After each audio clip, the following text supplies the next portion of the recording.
Hello, everyone, and welcome to Time to Roll's Campaign 1. This is episode 40. Can't believe we're doing this that long. Have a few things to go over really quickly, and then we will get right into the game because there's a lot we got to do, as always.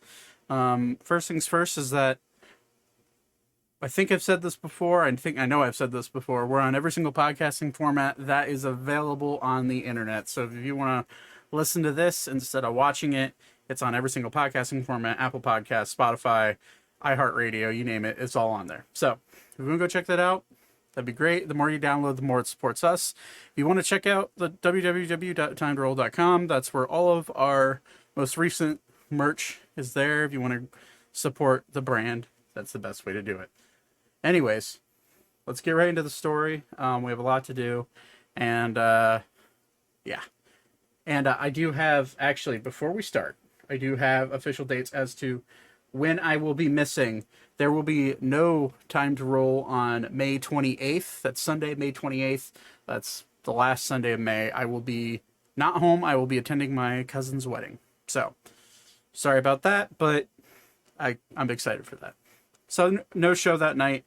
I will keep, as always, I'll keep all of you updated and posted on what's going on with the channel on Twitter. So if you want to follow me there, that'd be great. Also, if you want to go check out all of our other socials, link should be down in the panels. Let's get started here because I hope they're not being... Well, let's just unmute and see what happens. Yeah. He did. What happened? We were talking about Daddy, Pedro Pascal. Oh, yes. You can call him Daddy. That's deserved. Pedro Pascal. You're next, so get ready for it. Father. Does 20 hit your AC? No. I'm just happy I maxed my relationship with Paladin Dance. You mean Paladin Daddy? Yeah. All right. I want to get the Buzz Lightyear mod. Only if you mod Woody's clothing in. Why is this the third week in a row we're talking about this game? Why not? Fair enough. All right. We're talking about a different kind of Woody, so. Yeah. I think you're right. All right. Let's get into the game real quick, shall we? So where we left off, you guys spent a good majority of your time, at least a whole day. In this case, Ori resting after a night's worth of combat with a young dragon, randomly rolled by myself while Nate was gone. As Ori was sleeping, all of you were escorted up into the library, vastly changed since the last time you were here, to do as much research and overall learning as you could about Dwarven society as well as the Cor Deorums, the gem that you were tasked to find by the King of Sylvania. The gem said to be able to heal all wounds, cure all illnesses, and even maybe bring people back to life. We left off with all of you being escorted back down into the bedchambers for a long night's rest after a long day of research, and being told by Rosalor that he has a quick way to get to Arbington, the city of which the Lily of the Sky, Anders' skyship, is being repaired in the harbor there. You guys have all, as you wake up the next morning, we can switch back down to this map. That one. At this point, Ori, you probably woke up somewhere. I mean, you could have stayed sleeping if you wanted to. No one. You don't have to. Long rests dictate 8 hours, but you can certainly sleep longer to catch up with your friends if you wanted to do that, or if you wanted to be up and do random things in the early morning while they're sleeping. That's up to you. So if you wanted to, At some point in the middle of the night, Ori's gonna take a mattress and take two of them and put them together so he has a bigger bed on the floor. okay, easy enough. I'm gonna say, are you trying to do this? He's gonna make sure it's occupied by like a random person. Oh, okay, yeah. So you're not trying to do this subtly at all? No, he's gonna try to do like the tablecloth trick with like the plates and stuff. Okay, so you wander into the room next to you where you find a sleeping, seems to be either a town's guard or maybe a paladin of Artemis, sleeping, sound asleep, um, older man, probably in his late 50s. And as you go to grab, you do your strength easy enough. You don't even have to roll for it. If you're trying to do it while being you're not trying to do it while being sneaky. You're just walking up and doing it. Yeah. Okay. Yeah, you do that, and immediately he kind of looks at you and goes, "What the fuck, man?" Go back to sleep. It's all a dream. Roll a persuasion check. Actually, deception check. We're gonna go. Well, you do that. I don't get to have you do that a lot. My deception. Ooh, +2. We're up there. 7. Insight. That's a natural one. Oh boy. Okay. And you just see him like curl up on the wooden frame that is left of the bed and just kind of go back to sleep. Do you take the covers as well? Or do you put that back on? Or Is there anything on like? I assume it's in one of like these rooms. Yeah. Is there anything on like the dresser?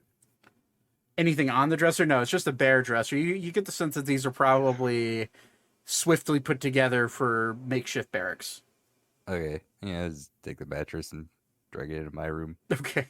Next to each other. He looks at you, glazed eyes, and then just kind of like ignores the fact that he just got tousled off his bed early in the morning and just curls up and falls back asleep. You get the sense he's probably exhausted. But he falls back asleep. You drag it, and easy enough. You're now sleeping like a king, as best you can with two beds King next if to each you were other. homeless. Yeah, king of your homeless. Yeah, but the morning moves on. We roll into probably early morning, 7 or 8 o'clock. Your natural clocks, your circadian rhythms wake you up, and the rest of the day is yours. Do you want to spend another day hanging out here in Artemis, or would you like to move on to Arbington, or do you want to fight dragons? The day's yours. Well, I'm ready to go. Yeah. I don't know about Does not anybody like being else. underground. I'd rather not be stuck here longer than we need to be.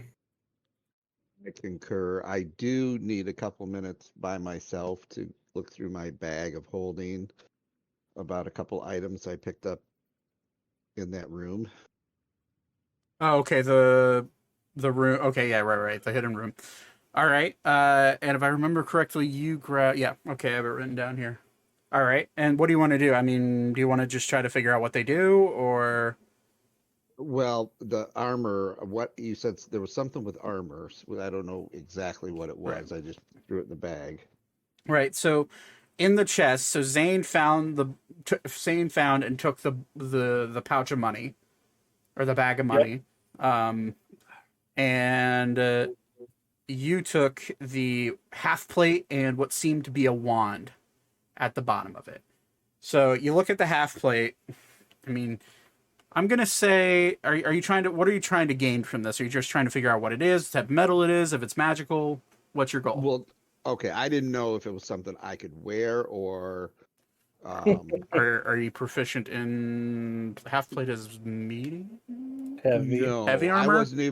I wasn't even sure what kind of armor it was. Yeah, it's a half plate, very clearly a half plate. If you're not proficient in heavy armor, which I don't believe rogues are, then yeah, no. Well, you could wear it, but it would give you speed, it would drop your speed, and it would give you disadvantage on all stealth checks, on all sleight of hand checks, and all dexterity related checks, pretty much. Are there any markings on it that indicate who it belonged to? Make an investigation check. Normal investigation. 16. Taking some time to look it over calmly and pretty closely, Yeah, there is a marker. It's on the inside of the plate, and it says, all it says, it has the initials L on it. Just L. Nothing else. And it looks to be a very shoddily carved in L. Looks like someone used probably a blunt knife to do it. And it looks old. As you look at this armor, the metal looks old. And in fact, you do recognize this metal. It is made out of pure platinum. Whoa. Okay.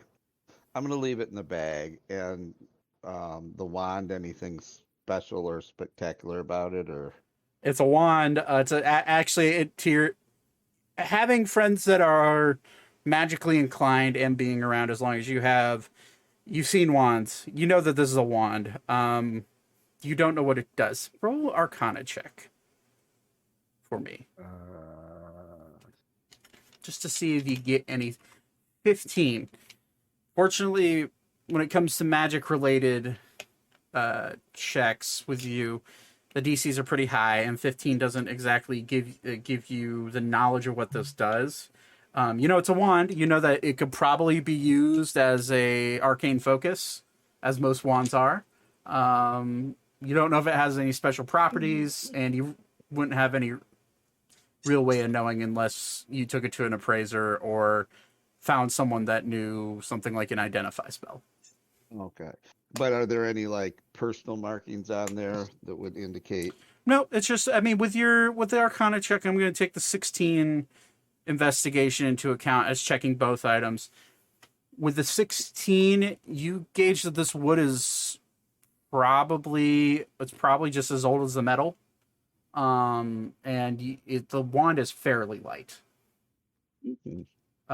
Seems like a lighter wood, and it's lighter in color as well. It could be a birch, maybe a pine, or some sort of indigenous tree to the surrounding area.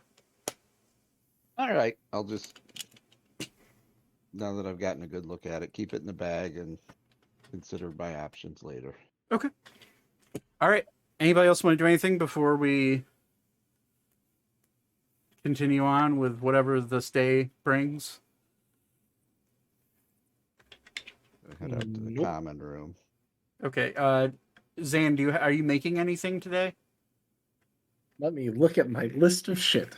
Because I figure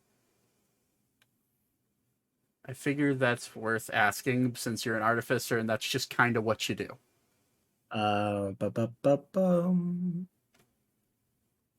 Yeah.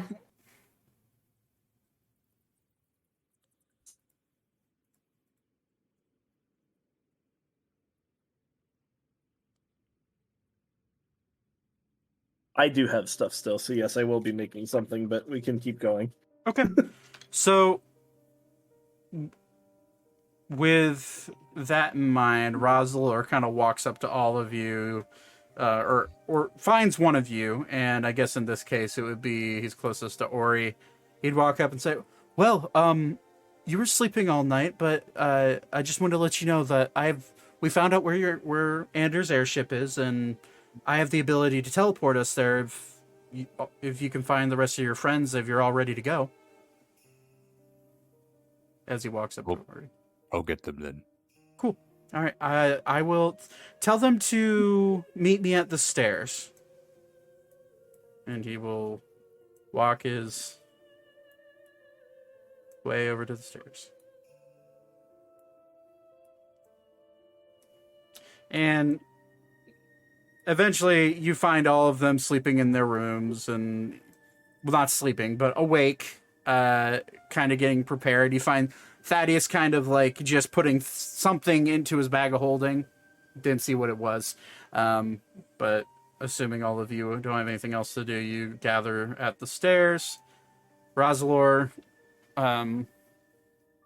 brings uses his control water to push the water up into the circling sphere above the hidden passageway, guides all of you up the stairway and into the main library, where all of you were doing your research prior, obviously except for Ori.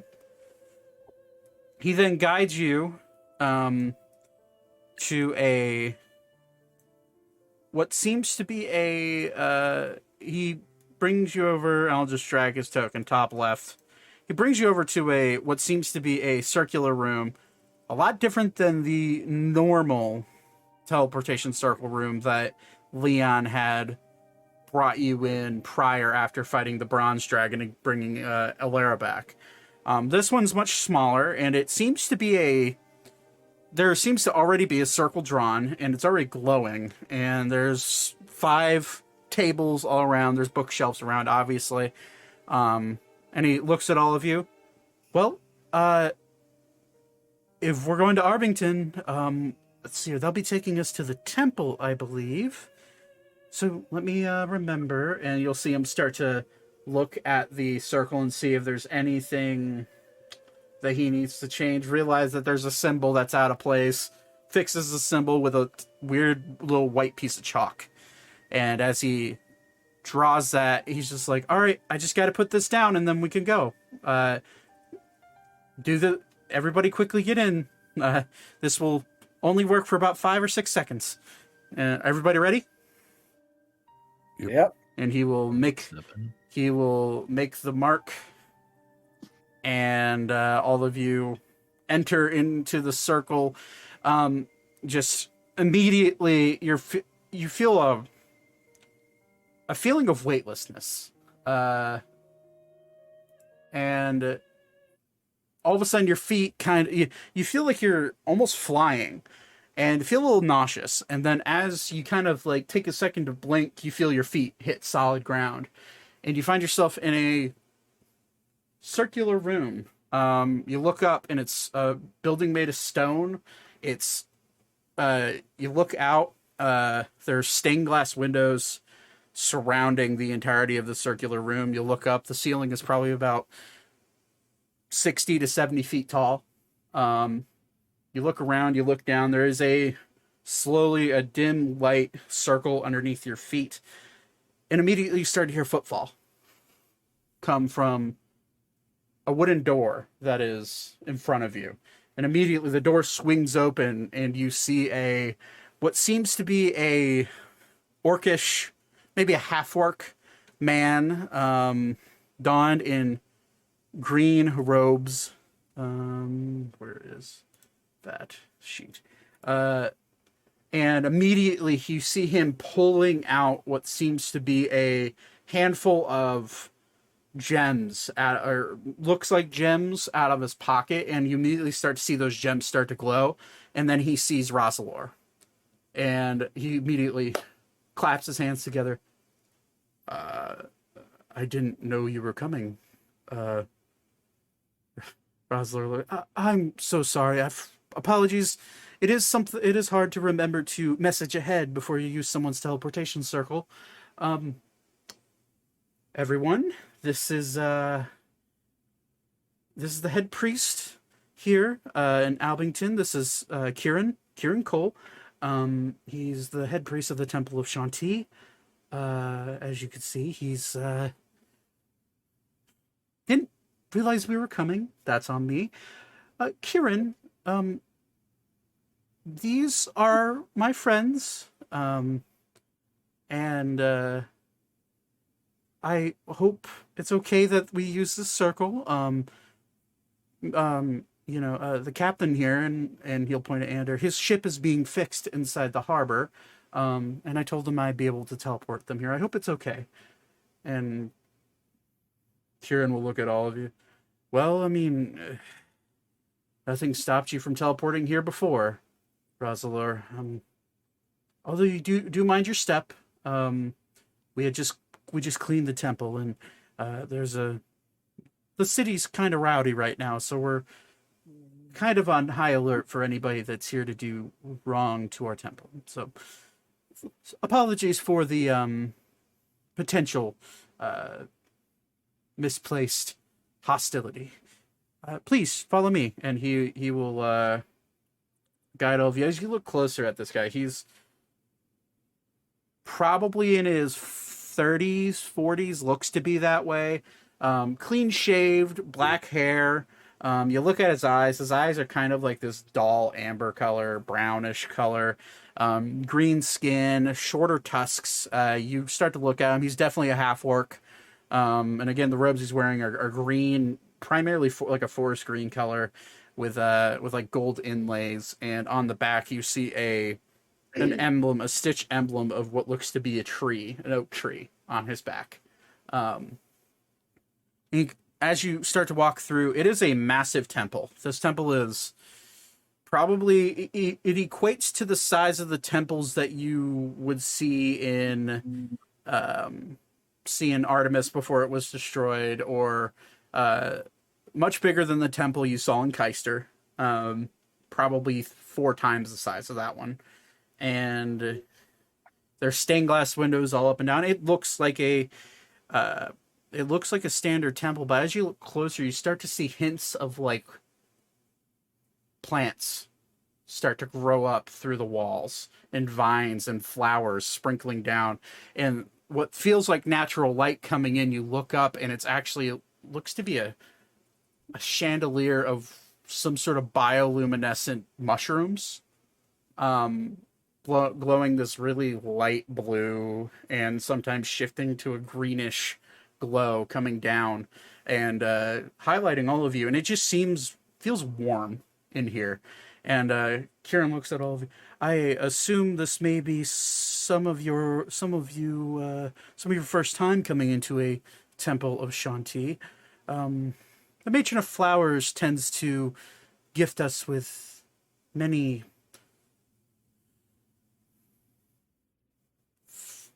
calm and warm places of worship, and this place has been around since long before my father was born and long before his.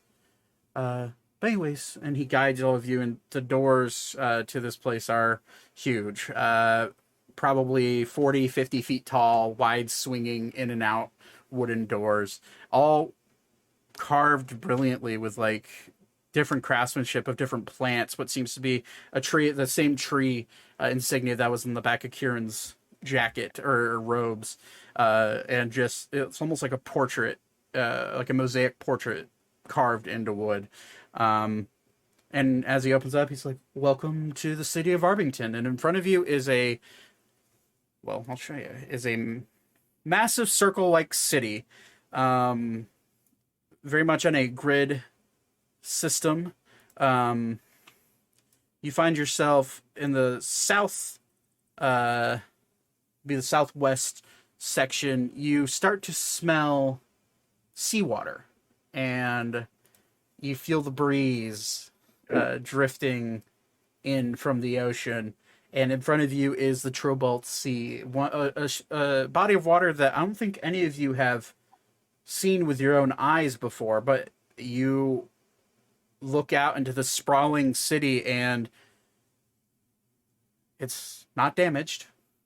There's no sign of blue flames or blue markings, and you get the sense that the dragon attack didn't make it this far south.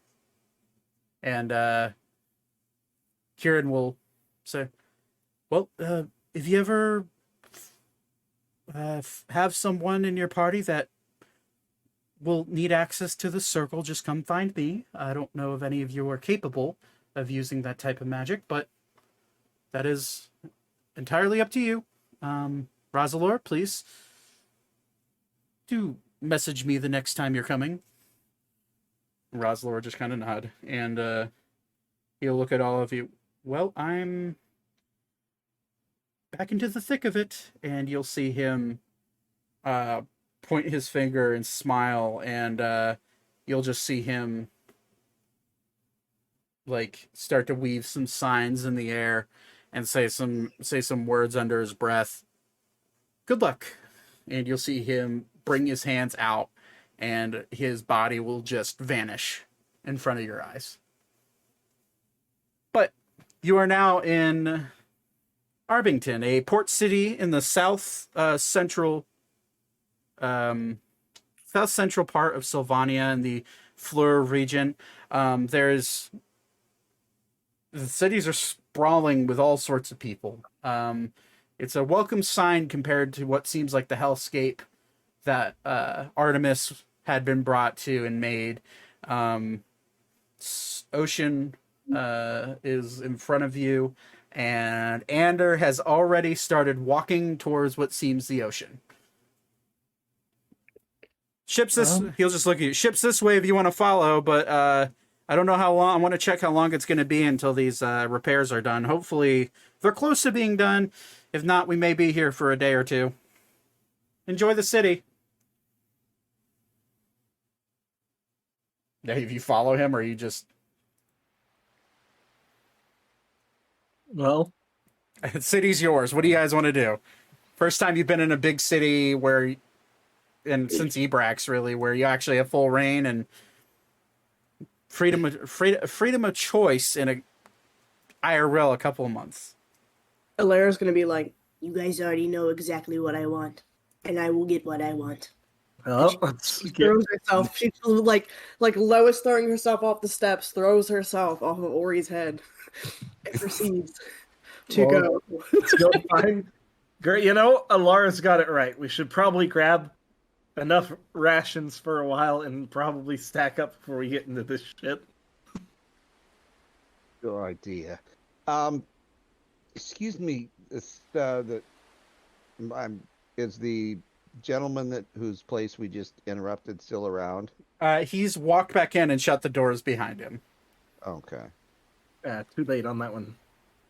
But there's you're in a city full of people. You look around. There's you curiously you don't see any elves.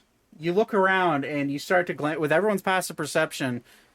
You're not seeing many elves. Maybe the occasional half elf here and there, but the primary citizen that you're seeing are orcish in nature. You're seeing half orcs, full orcs, massive lumbering dudes with massive tusks. You do see a good amount of humans, and you're starting to see a sprinkle of goblins, of civilized goblins that are living as normal of a life as you'd expect from anybody living within a city, just conversing with all sorts of different people. Is this And I am civilized not goblins? civilized. Oh my god, that's crazy. I am not civilized. I'm gonna run up to the most random one and I'm gonna look at it. I'm gonna sniff it, and I'm gonna be like, "You look like me." He's just like, yes, I do.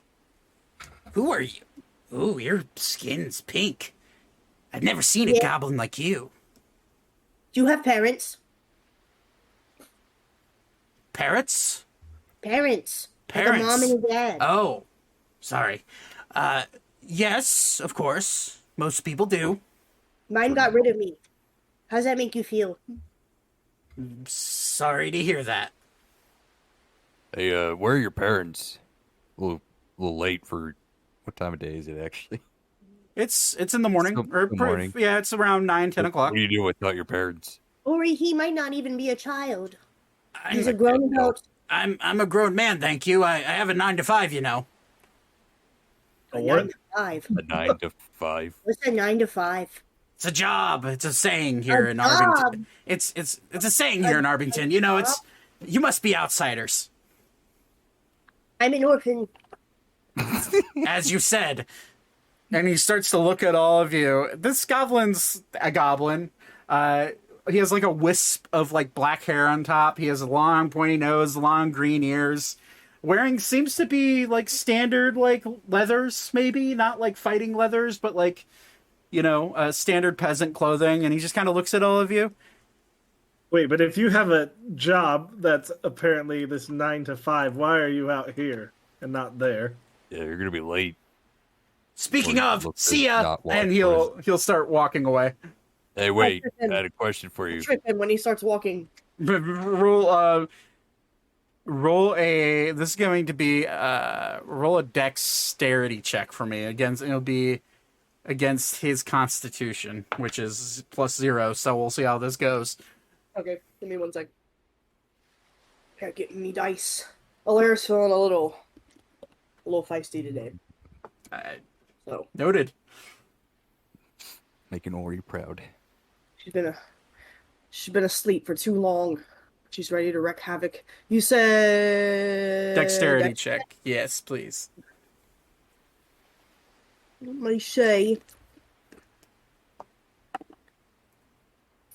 That would be a 10. He rolled a straight 8, so you trip him, and he falls straight on his face.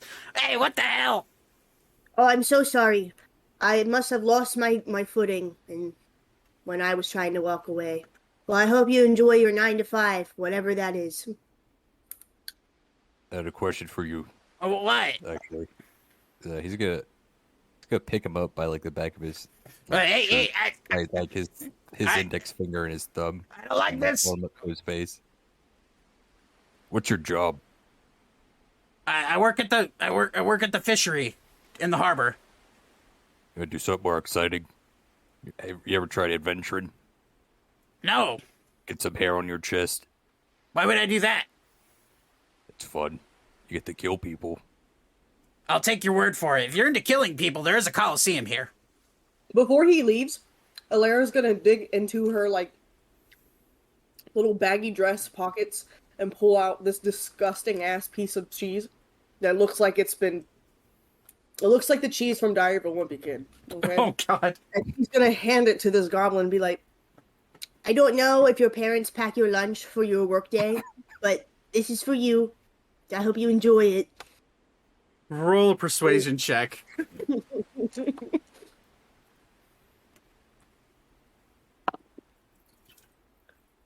A natural 20. A natural 20 or an unnatural 20? Unnatural 20. Okay. Dirty 20. Just 20 total? Okay. He'll look at you and like Ori's still holding him up in the air. I assume you're on Ori's head. And he'll just like reach out his hand very, very gingerly and look at you. Thanks. And he'll take it and like shove it in his pocket. You're welcome. It's my favorite kind. Are you better Thank get to you. work? Nobody will be late. I'll do that. Again, if you're into killing people, there's a coliseum that legal killing. Just let you know. Speaking of killing, I was actually going to ask where your parents were if you wanted to be an orphan.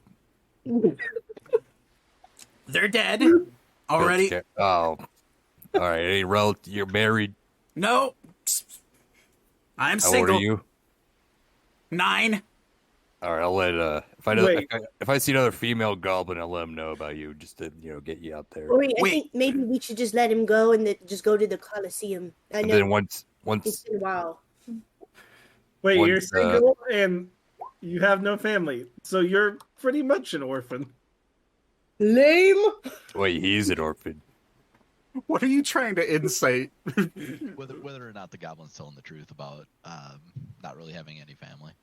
You get the sense not only is he being very truthful, you get the sense that he's also like in full-blown survival mode right now.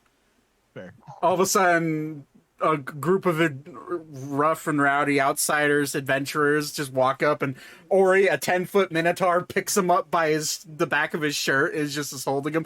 He looks scared as fuck right now, but trying to put on a mean face. It was nice. Ori, put him in your pocket. About that. So you're looking for like a man, woman, or I can help you out. You into minotaurs? No, Or he like looks behind him. What are you talking? But you never know. Well, all right. Well, I'll put the word out, and I'm into both men and women. Thank you. Wait, does Oh, this mean okay. that- Well- wait, does this mean he doesn't know what a vagina is? It's sounds okay like because it's I not. just Blair, please found let out. me finish, please. I'm onto something here. All right. Once, if I'll find you someone, and then after a few years, you'll see me again, and I'm gonna kill him. So, like, if you get what I'm saying. No, You and your family are going to die. at this The point, love of his life is going to die by my hand. at this point, you start to see multiple people like starting to like stop and like walk slowly and just stare at all of you. Like, It's okay. The You're dragons are already coming for you, people. Get over it. with Whoa. what, dragons? I'm gonna turn her. I'm gonna turn around and Lara's gonna be like, "It's okay. You don't have to be scared. We're like traveling performers. It's all satire. It's I'm not a for performer. sillies." I meant every word I said. Shut your mouth. Alara. Alara is becoming a big girl now. We're watching a baby grow up in front of our eyes. She's getting puberty. She's getting that A bit of cheese. Is that cheese fermented?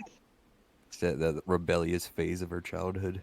Yes. Can I Terrible news. can I go to work now? As his Yeah, his yeah. little legs are dangling in the air.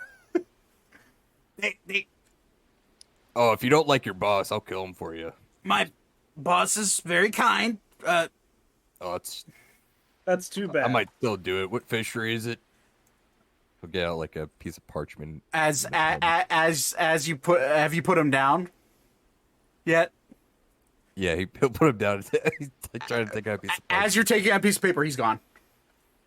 You see him walking down the road very briskly, trying to blend in, Rude. trying to blend into the rest of the crowd. Well, I'll see him again. Well, now I need to go find cheese to replace the cheese that I just gave him. So let's go. Well, I'm going to that Coliseum. If anyone wants to, come along. I'd be down for a good tussle in a coliseum. At this We point, should probably restock You want to do first. like a 2v2 or We could do it. I'm pretty sure we'd win. you want to get that dub? It's gonna be like the guy's gonna be like Oberyn from fucking Game of Thrones. all right. Cummins.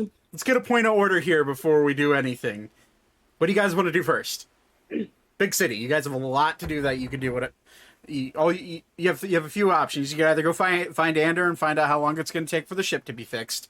There's a Coliseum, as the goblins said. There's all places to shop here, all places to restock, all places to eat, drink, get into bullshit. You guys what do you guys want to do? Coliseum. Coliseum. Okay. Is there anything Vaten or anybody else wants to do? I would like to restock our supplies first before we Yeah. Coliseum. Okay. Yeah, well, maybe we can go shopping on our way to the Coliseum. True. Or after, once we, if there's a reward involved. I think we're gonna need snacks to watch Ori kill people at the Coliseum. Well, Duos tournament, me and Ori versus the world. I am looking for either a educational institution where I can register my name, or a library or something, a city registry that I can search and then register my name. okay.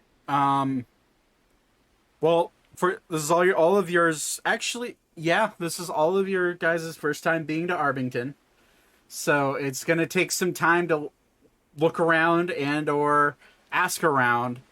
How you find information is up to you. I know I have a city map that shows you where everything is, but that's just for visual. How do you guys want to go about? This is really just for time in my brain for what time it is during the day, and what time events are happening. So, if you're trying to search for places to restock, it's actually not that hard to find. After searching for about probably 10 minutes walking around, you do find heading northwest a bit, you do find what's considered the Budding Bazaar. It is a large collection of tents and stalls. Kind of reminds you of a flea market in a way. But you look around, there's people of all kinds, all creeds and colors, makes and races. Just hanging out, buying stuff, bartering. You start to hear the noise of the market starts to outweigh the sound of the ocean because there's that many people here.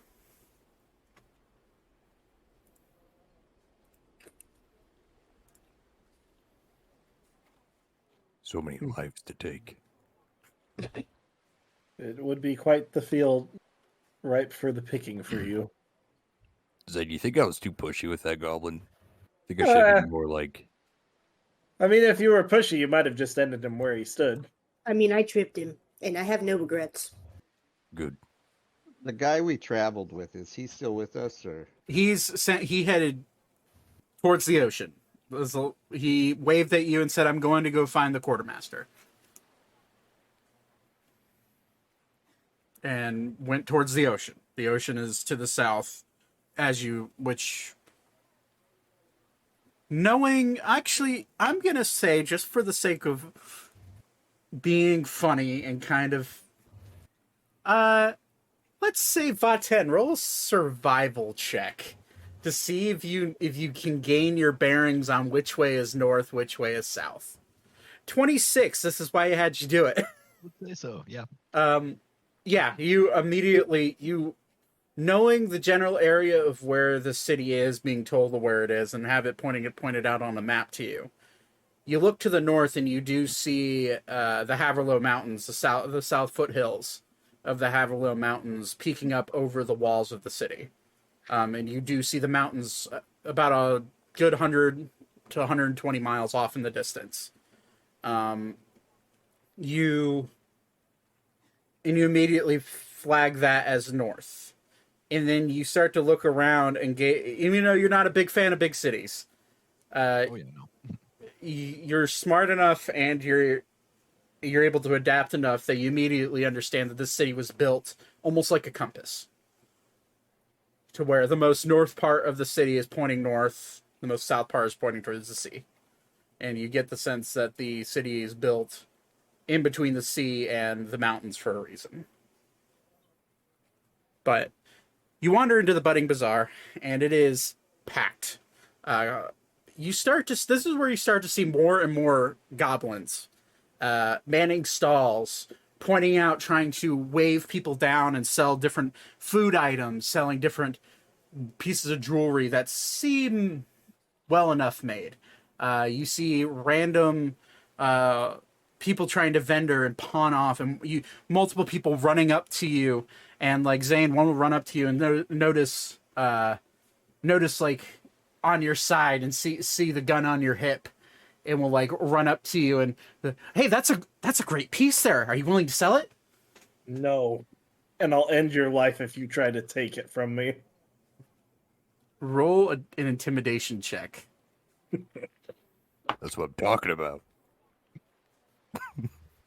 Let's see. Okay. So I had to look what my thing was. 21? You just see him like slowly back away with his hands out. Hey man, I don't want any trouble. I'm just trying to make a living. And he'll like walk away and disappear into the crowd. I'm gonna keep an eye out for anybody trying to like pickpocket us. With any of us. With your passive perception, because it is a crowded area, I'm going to say we'll just use your passive perception. And Can I do the see same, actually? yeah, what's your passive perception? Mine 23. I know yours is 23. I have that written down because that's like the 11. 11. Yeah, okay. Be glad. Let's just say be glad Vaten is in your group. Fucking 23. Are you? It's ridiculous. Disgusting. Might as well have the fucking satellite over our heads. Pretty UAV overhead, essentially. Yeah. UAV online. Like the way he said that. But yeah, okay, easy enough. Keeping an eye out, you look around. It's a lot of people. It's almost an uncomfortable amount of people for you, Vaten. I was gonna say it probably is an uncomfortable amount of people. But me. you just kind of stick close to your friends and keeping an eye out, staying vigilant, best you can. But is there anything in particular that you're searching for that you guys are lacking? If you're looking for rations, that's easy enough to procure. We don't have to roleplay that. But if you're looking for anything in particular, Zane, you just found a hefty amount of gold. So there's also plenty of items to barter for if you'd like to do that. Yeah, I'm in the market for a couple things. Do I have anything to barter? Not really. Oh wait, I have those chunks of diamonds. You do. Do that? I mean, stop at a magic shop. A couple, That's yeah, I can just... I need a couple lanterns, a couple more jars, and some quivers. Okay. Sorry, I'm doing a thing real quick. Making a bomb. Not quite. So, can you do me a favor and send me a list of the craft items you're looking for, so that way I can see if they'd be available in the city? Because some of them, they probably will. It'll just take you some time. Yeah, they're not that hard. I will get you a list. Appreciate it. I'm doing a thing real quick. I love this tool. All right. Okay. So are you looking to sell any of your items, Zane? Not at the moment. Okay. So where's my phone so I can see a list? That's what I'm looking for. Okay. All right. Let's take a look. Is there anything anybody else wants? Beyond potions. beyond- and rations. Beyond potions and rations. Rations are easy enough to find. How many rations do you guys want? Because you know in general that you're going to at least be stopping in one more city before you get into the thick of it, but it is a fair distance between here and now by airship. Reminder that food is provided on the Lily whenever you guys are flying. So I'm thinking more so when we get off. this the is Lily. right. This is more for whatever adventures bring whenever you're heading north and you get into the How long do the Okay. rations last for? their rations are 1 day. So, and think rations How long are No, like how long do they? okay. Shelf life. Shelf life. Well, Vaten has a magic item that Yep. can Oh, true, prolong true. that can prolong stuff, but I can look that. I actually don't know I think it's 2 weeks, but That's where I'm like, Plus, I can drop spell slots and to create food and create water. And I with know. good berry, and so I can also afford food for like everyone for like a year. So yeah. Create um, food? standard adventuring rations, according to Reddit, consists of magically dried foods like jerky, bread, and seasonings like salt and pepper. These things, if taken care of, and if depends on what you carry them. If you're putting them in a bag of holding, they're put in suspended animation. oh, well, perfect. But they do have rot over time.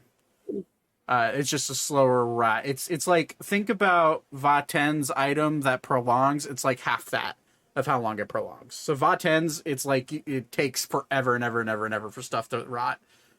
For bags of holding, it takes about where it would take a day or say it would take 5 days to rot just being out in open air. It would take 10 days to rot inside a bag of holding. Think about it like that. And for Vaten, it would take 20 days to rot. So in that level of stuff. But rations, I believe, cost 2 copper each. I could be wrong. 5 cost.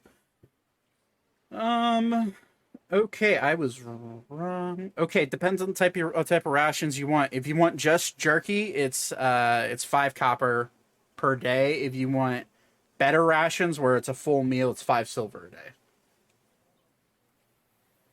Okay. But if you want to buy that now, you can. You also know that you're stopping at least one more city before going into the trench. I can wait then. So it can wait if you like. But okay, so for the items that you're looking for, it takes a little time. I'd say with a bazaar this busy, roll an investigation check for me. I also have a bunch of miscellaneous things I'm looking for as well. So Okay. not necessarily miscellaneous. 16. 16. You're able to find one lantern. Just randomly, you see a goblin proprietor trying to peddle off what looks to be light sources like candle holders, but he has one, like almost like a iron made lantern with glass sitting there that he looks at you. It's all yours for 8 silver. Deal. Here's 1 gold. He will smile at you. The 3 quivers, easy enough to find. There's a lot of weapons merchants in this bazaar. So for quivers, those are a slightly boosted rate. Those will cost you 5 gold for all 3. That's fine. You roll an intelligence check for me, Zane, as you're buying these things. 20. 20. Yeah, you immediately get the sense that this place has a lot of almost everything you need, mostly, but they're charging a little bit extra for it. You don't know if it's because it's the lack of supply, or if it's just because they can get away with it because they're a port town. That's fine. I don't really care right now. 4 jars, easy enough. Are you just looking for standard glass jars? Yes. Because there's multiple jars because of magic stuff. Regular ass jars are fine. Okay. Those will cost you. Glass is expensive. Those will cost you 2 gold apiece. Okay. So 8 gold for that. Is there anything else anybody wants? I know Vaten said he wants some stuff, but Just magic shop at some point. okay. Well, I have that generated already, so we can get to that in a minute. Okay. I have some mushrooms that I want to maybe try to offload. Okay, we'll get to that in a second. What's that? What do you want, Vaten? A feather, tuft of fur, and fishtail inside a gilded acorn worth at least 200 gold pieces. Oh boy, these are random ass spell components, right? Yep, that's pretty much it, yeah. Roll an investigation check. Because they're so specified, disadvantage. Fair. 11. I would take an 11 on that, to be completely honest with you. What? So you're able to find the first one, the fur, feathered, whatever the hell you just said. You're able to find that. That is. Can you read that to me again so I can get you an accurate price? Basically 200 gold pieces is the So it's worth 200 gold. Is the spell? Okay. Yep. How much of that do you want? Just one of them? yeah, just one. Okay. It's not a consumable. It's just a. Okay, 200 gold then. Mark that off. You find a raggedy ass tent that you walk in, and there's this old, what looks to, you look at her, you know what, Vaten, you've seen hags before. She's a hag. Very clearly a hag. And she's just like long fingers, disproportionate long arms, tall. She looks over to you. You want stuff? Come get stuff. Here you go, my dear. And she will hand you whatever the hell you just said. Yeah. And as you go to hand her the gold, she just like grabs the gold and starts to swirl them in the air. Gold, such a weird thing. Meant to survive though. And she'll shoot it back into her dress, and you don't see where it went. Okay. This one seeks similar items as well. Do you have more? What? Maybe. And she'll like look around at her tent. It's filled with a bunch of oddities. you see a glass balls hanging by rope with like what seems to be pixies in them that are like weak and like trying to desperately get out of the ball. You see dead animal pelts hung up all over. And so you're looking for fish something and acorn something, right? That was the that was all one item. Oh, that I gotcha. listed before. Understood. Next thing is a gilded flower worth 300 gold. Flowers. Interesting. One of importance. Yes. This might do. And she'll like reach her arm over your head with her fingers and pluck a flower that's growing outside out of her tent and grab it. This should do, and it's a golden, like, it looks like a flower made of gold. And as she puts it down in her hand, for you, 280 gold. And she'll hand it to you. I hope this works. Can I tell if it is gilded or if it just looks gold? Roll. I'm going to say roll a perception check. Well, you know what? She's holding it out there. You can inspect it. Yeah, roll an inspection. Or insight. Not insight. Investigation. Investigation. Thank you. My brain did a thing. 12. It looks gilded. It looks gold. You've never seen a gilded flower before, so it's kind of hard to tell, but he's like 280 gold just for you. Alrighty, I'll go ahead and take that. This one will. It's the item. It's the item you want. Okay, cool. But it is worth 300. So she sold it to you for 280, but it is worth 300. Okay. And while I'm at it, Anything else? As she like drapes her fingers around you. this is where if this was anybody but Vaten, he would start to be. I would be getting very uncomfortable in character, but Vaten gives no fucks. So, air, a pebble, ash, and water inside a gold inlaid vial for 400 gold. Ooh, that's a big ask. A lot of. You're looking for some magical items, I see. Okay, let me see what I have. I'm gonna have her roll an investigation check, and if she rolls high enough, she'll have it. That's an 18 plus 4, so yeah.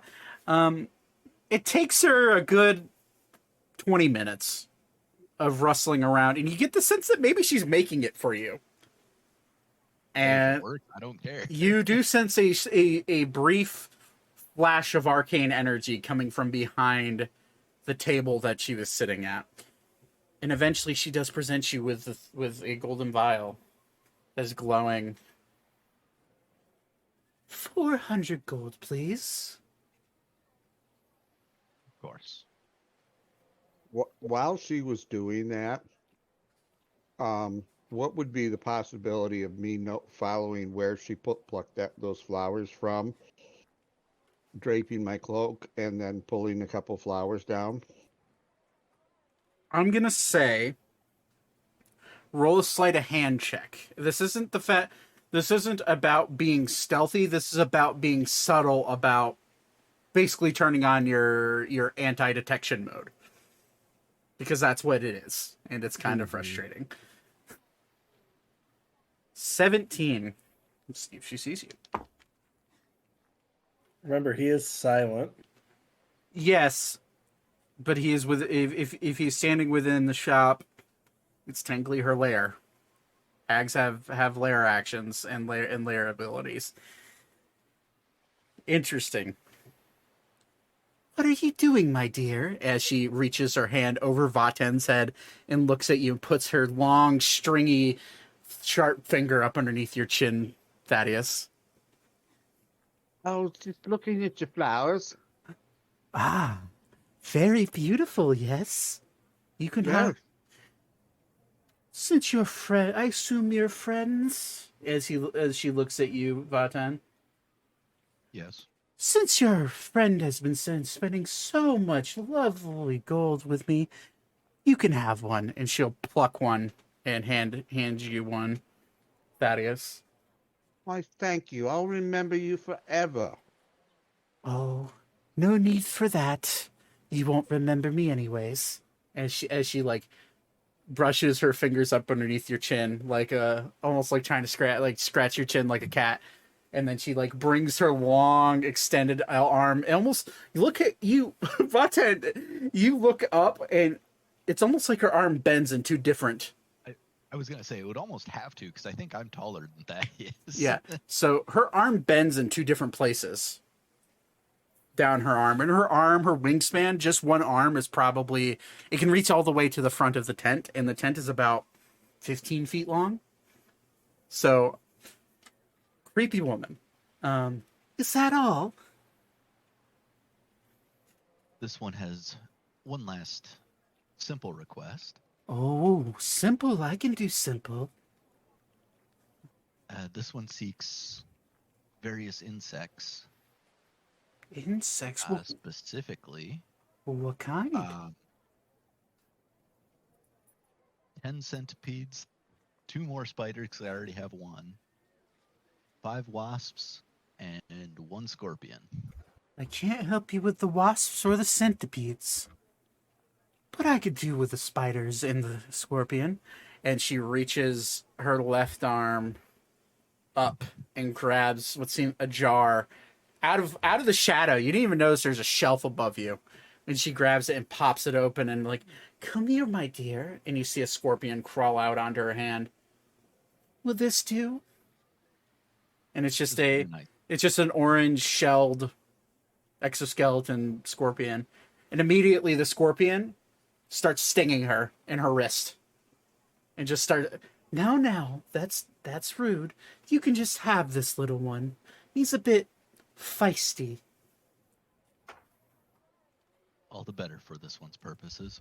Now, spiders, is there any particular type of spider that you're asking for, or just spiders in general? In general, this one has already caught 1, and I'll hold the jar of spider that I caught. Ooh, what a pretty specimen. And she, like, wraps her long fingers around the jar. I could do that. And she, like, reaches her arm out inhumanly fast and snatches something along the side of the tent.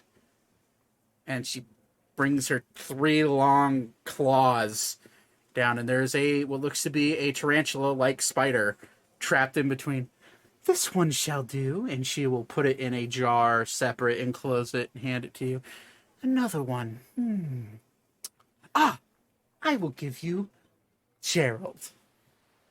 And she reaches underneath the table and grabs another jar, and there's this mangled fucking spider, probably about the size of a black widow, missing a leg, but it is as live and fierce as ever. And Gerald's been with me for, about 3 rotations or so. He will do you well. And she'll hand you Gerald, the black, looks like a black widow. This one does not want to separate you from your pet. Gerald is no pet. He's bait, but I haven't used him as bait yet. So here you go. For the 2 spiders. The scorpion and the regular spider I just caught, no charge. You could have gotten those yourself. Gerald, on the other hand, I am losing a precious piece of bait. 5 silver. This one will provide a gold. You're a tipper. Well, do come back if you ever find a tent like mine again. I will be here. And she'll just like slink her arms back behind the table, and her body will like shift backwards into the shadows. If there's nothing else, good day. And she will become one with the shadow and the darkness of this tent. And I will walk out like almost the little extra bounce in my step. You walk out, Thaddeus and Vaten, you walk out and you immediately feel a bout of nausea come over you. And as you kind of like shake your head to get rid of it, you turn around and the tent is gone. Weird. I'm just going to double check to make sure I still have all of the things that I bought. Yeah, everything is there. Gold is gone. Yeah. Just shrug and the experience happened, but God. it is, you get the, it's almost as if it was a dream. But Anyways, is there anything else you guys want to do in the bazaar? I know, Todd, you said you wanted to try to get rid of some mushrooms. We can. Potion. I'm sorry, what did you just say? Health potions. Health potion. I thought you said love potion, and I about spit out my drink. I'm not Thaddeus, okay? Can we get more of those? I'm not dealing with them again. More of a hassle to have them, I guess. Last bit of health potions got you abducted and actually killed. So, Love potions, not health potions. or yeah, love potions. Sorry. So health potions, easy enough to find. It does take multiple stops at multiple alchemists selling their wares, but you are able to scrounge up. Depends on the type of health potions you're looking for. Superior. You're looking for superior health potions. Okay. Me and my homies tend to almost die, you know? Right. Normal health potions are meh. Okay. So let's see those. Okay. You're able to scrounge up. It depends on how much gold you're willing to spend, I have a because lot to give. you do find a total of 8 superior health potions. And those are how much again? Varying prices in this bazaar. Base price is 500. You find some for 450 gold that you don't necessarily know if they would work as well. You What are find the 500 ones? How many can I get? of just you've out of the 8 that you've can judge to be about the size of a superior healing potion. Well, since I Yeah. said 8, let me roll a d8. 3 of them are 500 gold, and you get the sense that they're up to snuff. Ori, how you looking on health potions, bud? He'll dig around in his bag.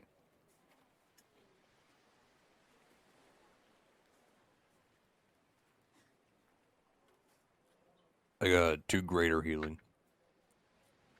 All right. Give Ori one of those. You do find a few for like 550 gold as well.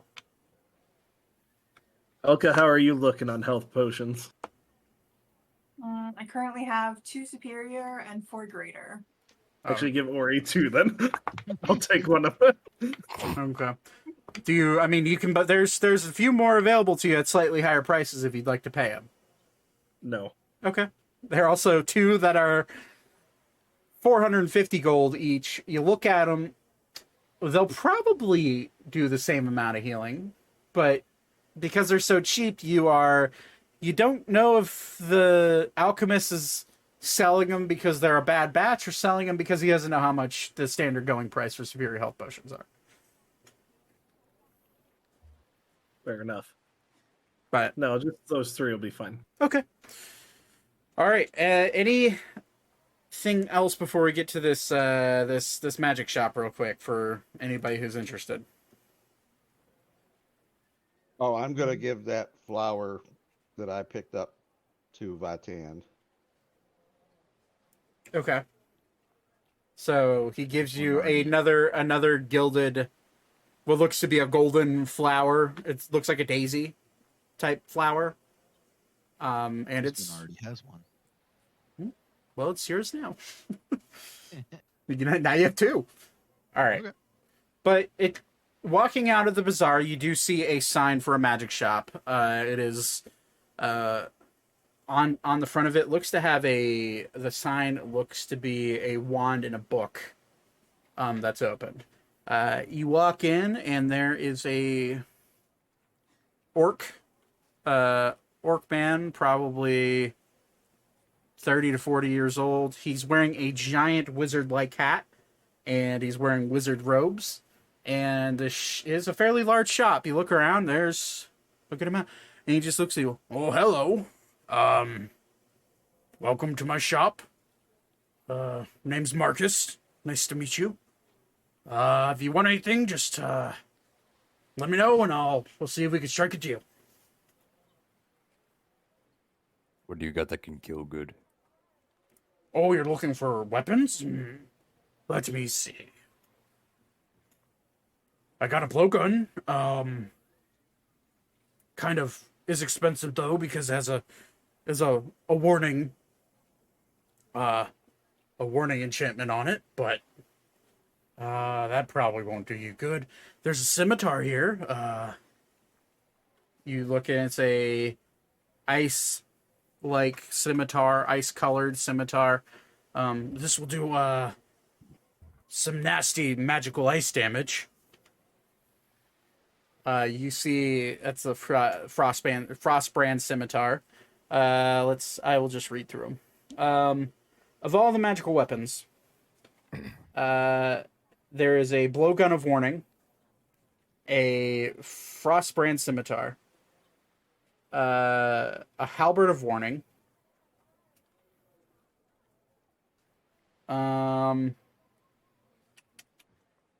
let's see here, a necklace of fireballs. Ooh. That sounds dope. It is dope. Alistair has one in Nate's campaign. They're great. How much does one of those go for? You look at it, it has 6 beads on it. It's he looks at, well, let's see all these. 2,500 gold. I'll take it. He'll hand it over to you. I will send you, keep track of what you buy, and I'll send you the item card for him. That's moderately annoying, but you know what? It's a great item, so you know what? That's fine.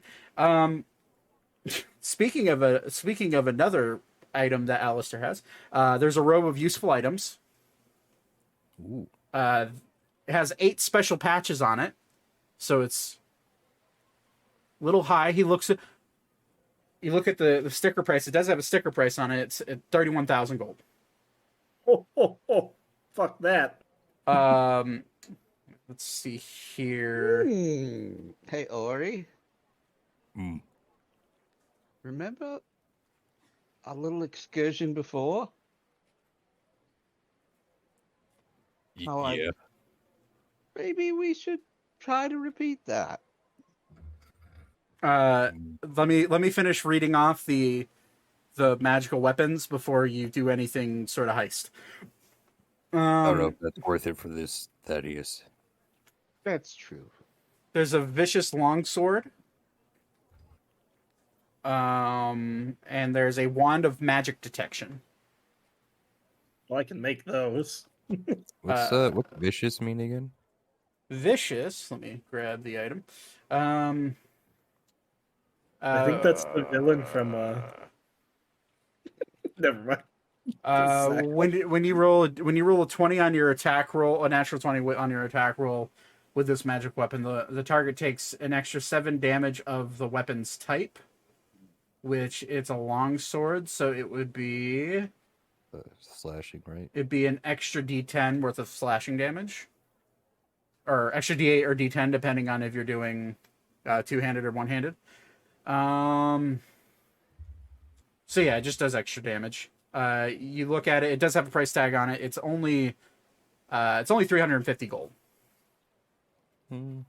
But is there anything else? there's a shit ton of magic scrolls if you want me to go through them, which are helpful for everybody. You can use scrolls if you're not magical. But He'll look at the shopkeeper. Do you have anything for vitality or defense? oh, you're looking for defense. Okay. Let's see here. I got a breastplate here. It's armor of resistance. It'll give you a 1-up on if you're fighting any paladins out there. It protects you against radiant damage. It gives you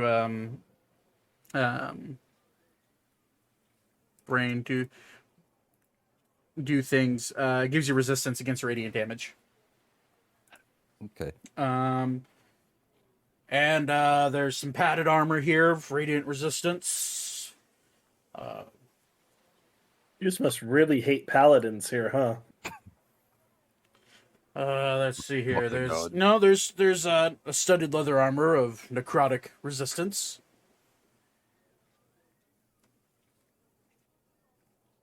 Could you put an enchantment on my armor? It takes some time. How long are you in town? How long are we in town? Oh, we look don't everywhere quite else. know. Well, how long would it take you? Depends on the enchantment. What are you looking for? Mm,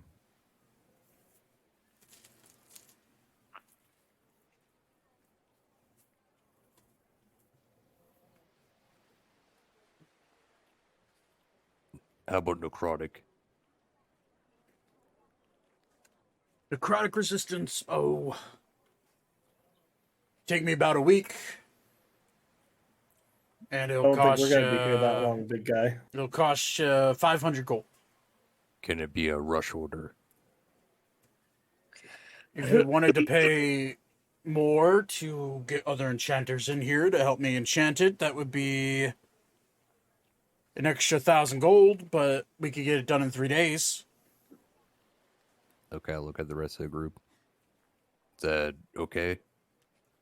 Confirm it with Ander first that we're gonna be here that long. Well, I'm here until the festival starts tonight, so What festival would that be? oh, you must be out of town. Real quick. I'm talking about the Arbington Clash. It's happening over at the Coliseum. It's a fighting tournament. Singles, doubles. What are we talking here? Let's see here.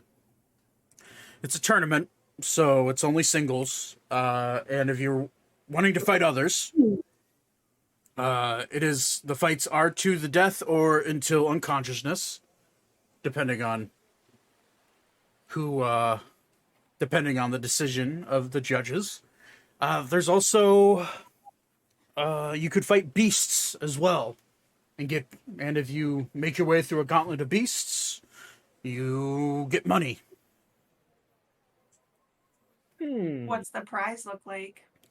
Oh boy. Last year's was 10,000 gold to the man who defeated the most beasts, and depends on the prize pool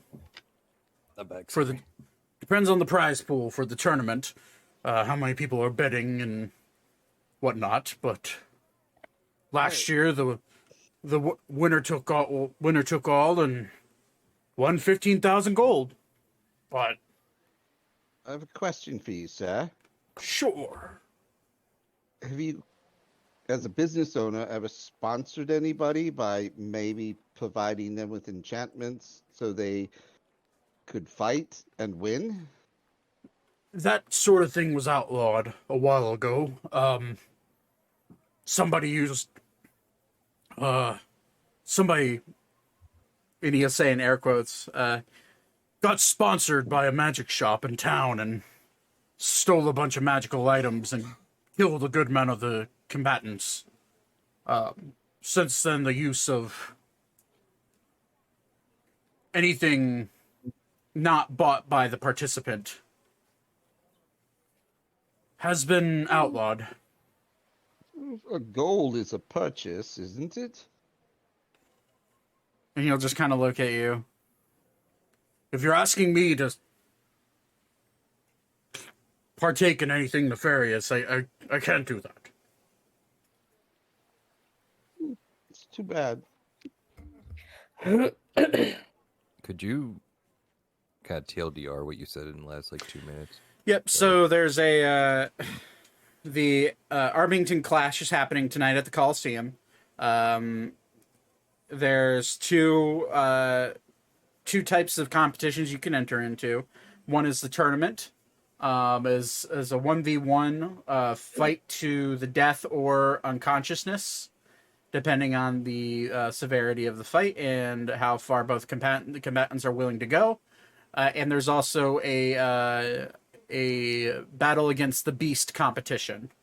Whoever can go through a gauntlet of beasts, and whoever goes through the most beasts wins the prize pool. Which last year's he said it was 10,000 gold for the beasts, and the tournament was 15,000 gold to the winner. It just depends. He said it also depends on the amount of people betting, because there's certain, you get this. He said basically there's a certain percentage that goes to the winner. Of all the betting, of all the like the betting pool, and then for the same goes for the beast tournament as well. But yeah, signups are until pretty much dusk. So if you want to go test your hand in the ring, I won't do it, but I'm sure they'd accept you. We can shop later. Yep, we need to get signed up. Money, money, money. Money, I money, had a money. quick question before I left. What's that? Could you somehow enchant my armor to damage my enemies around me? Oh, I could. It would take a long time though. That's a tough enchantment. I see.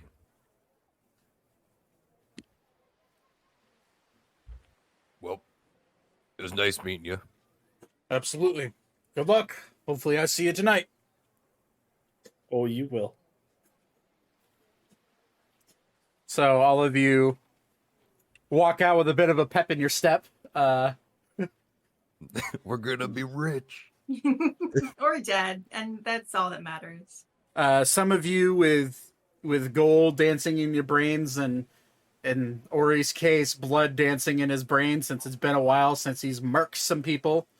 Or he's gonna look over at Vaten and be like, "So we can just kill people in front of a lot of people, and it's okay. This is like your dream. You can just do that." Certain times of the year, I suppose.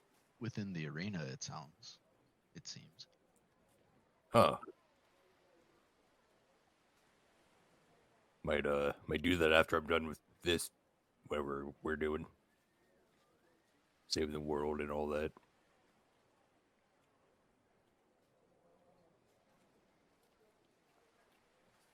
Be pretty neat. So I assume you're walking and talking. Yes. Okay. So Walking kind of fast.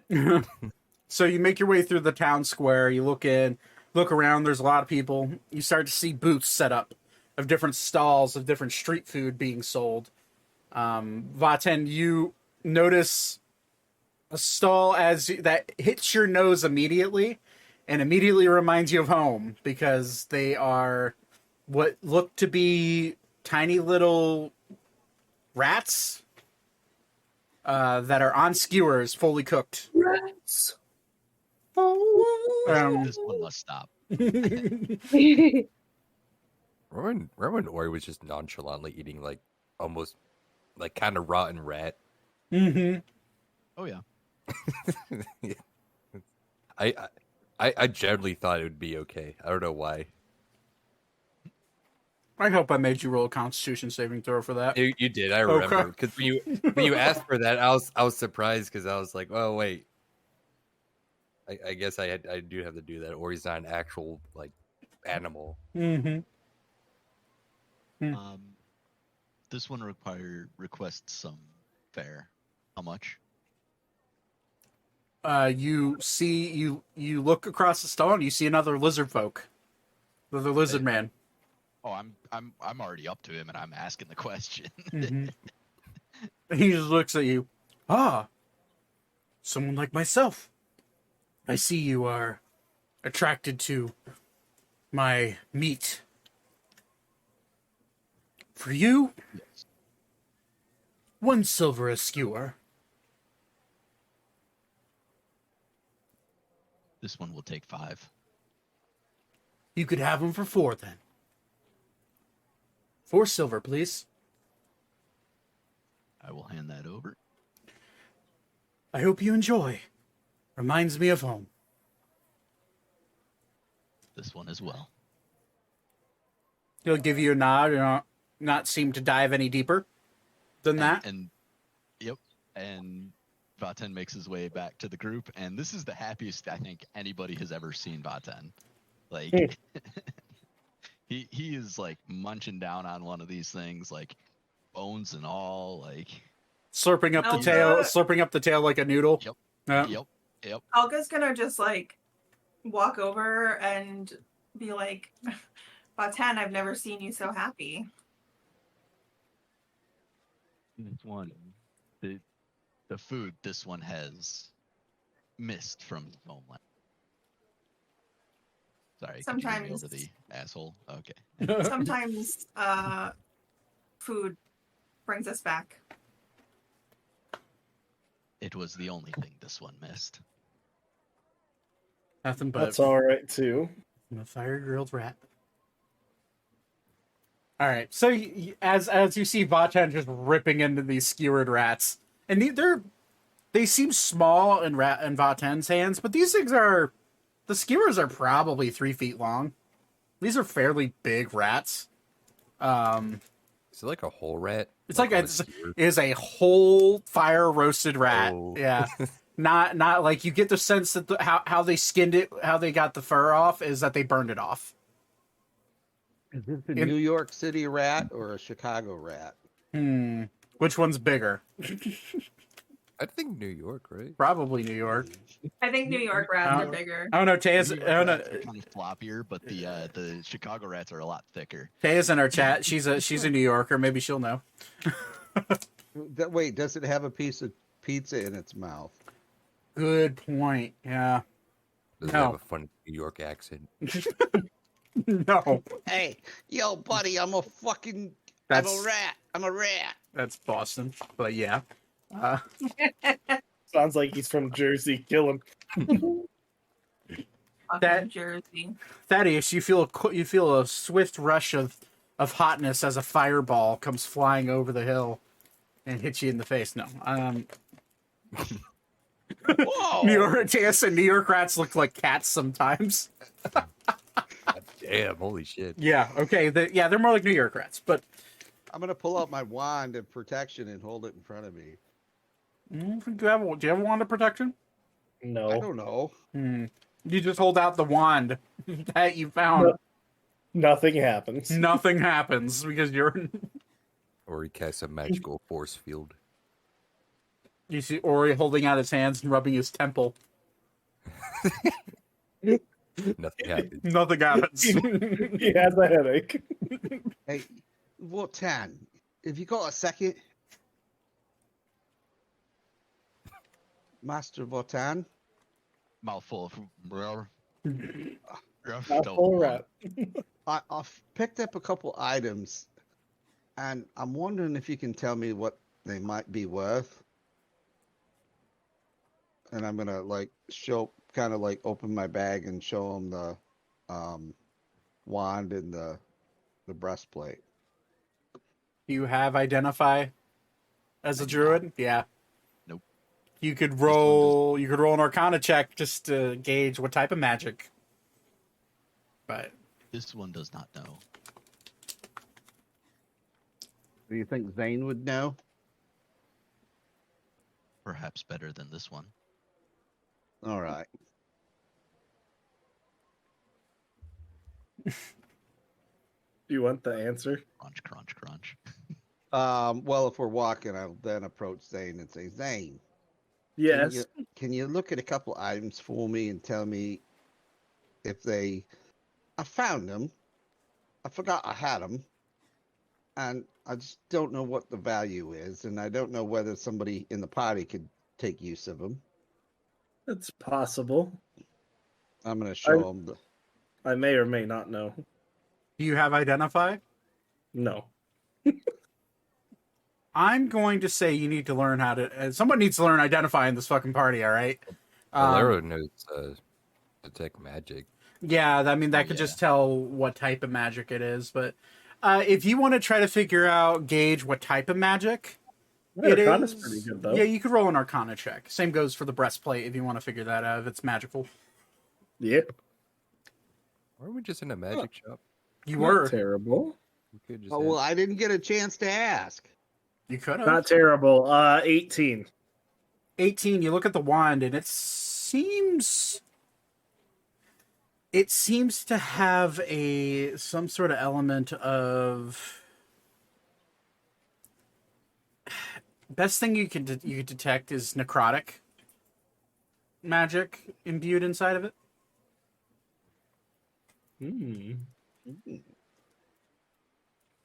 I'm just relaying that to you via Zach, so. Oh, I get it. Well, this breastplate. I don't know if you could use it or somebody else could use it. I definitely could use it. I don't know if anybody else can.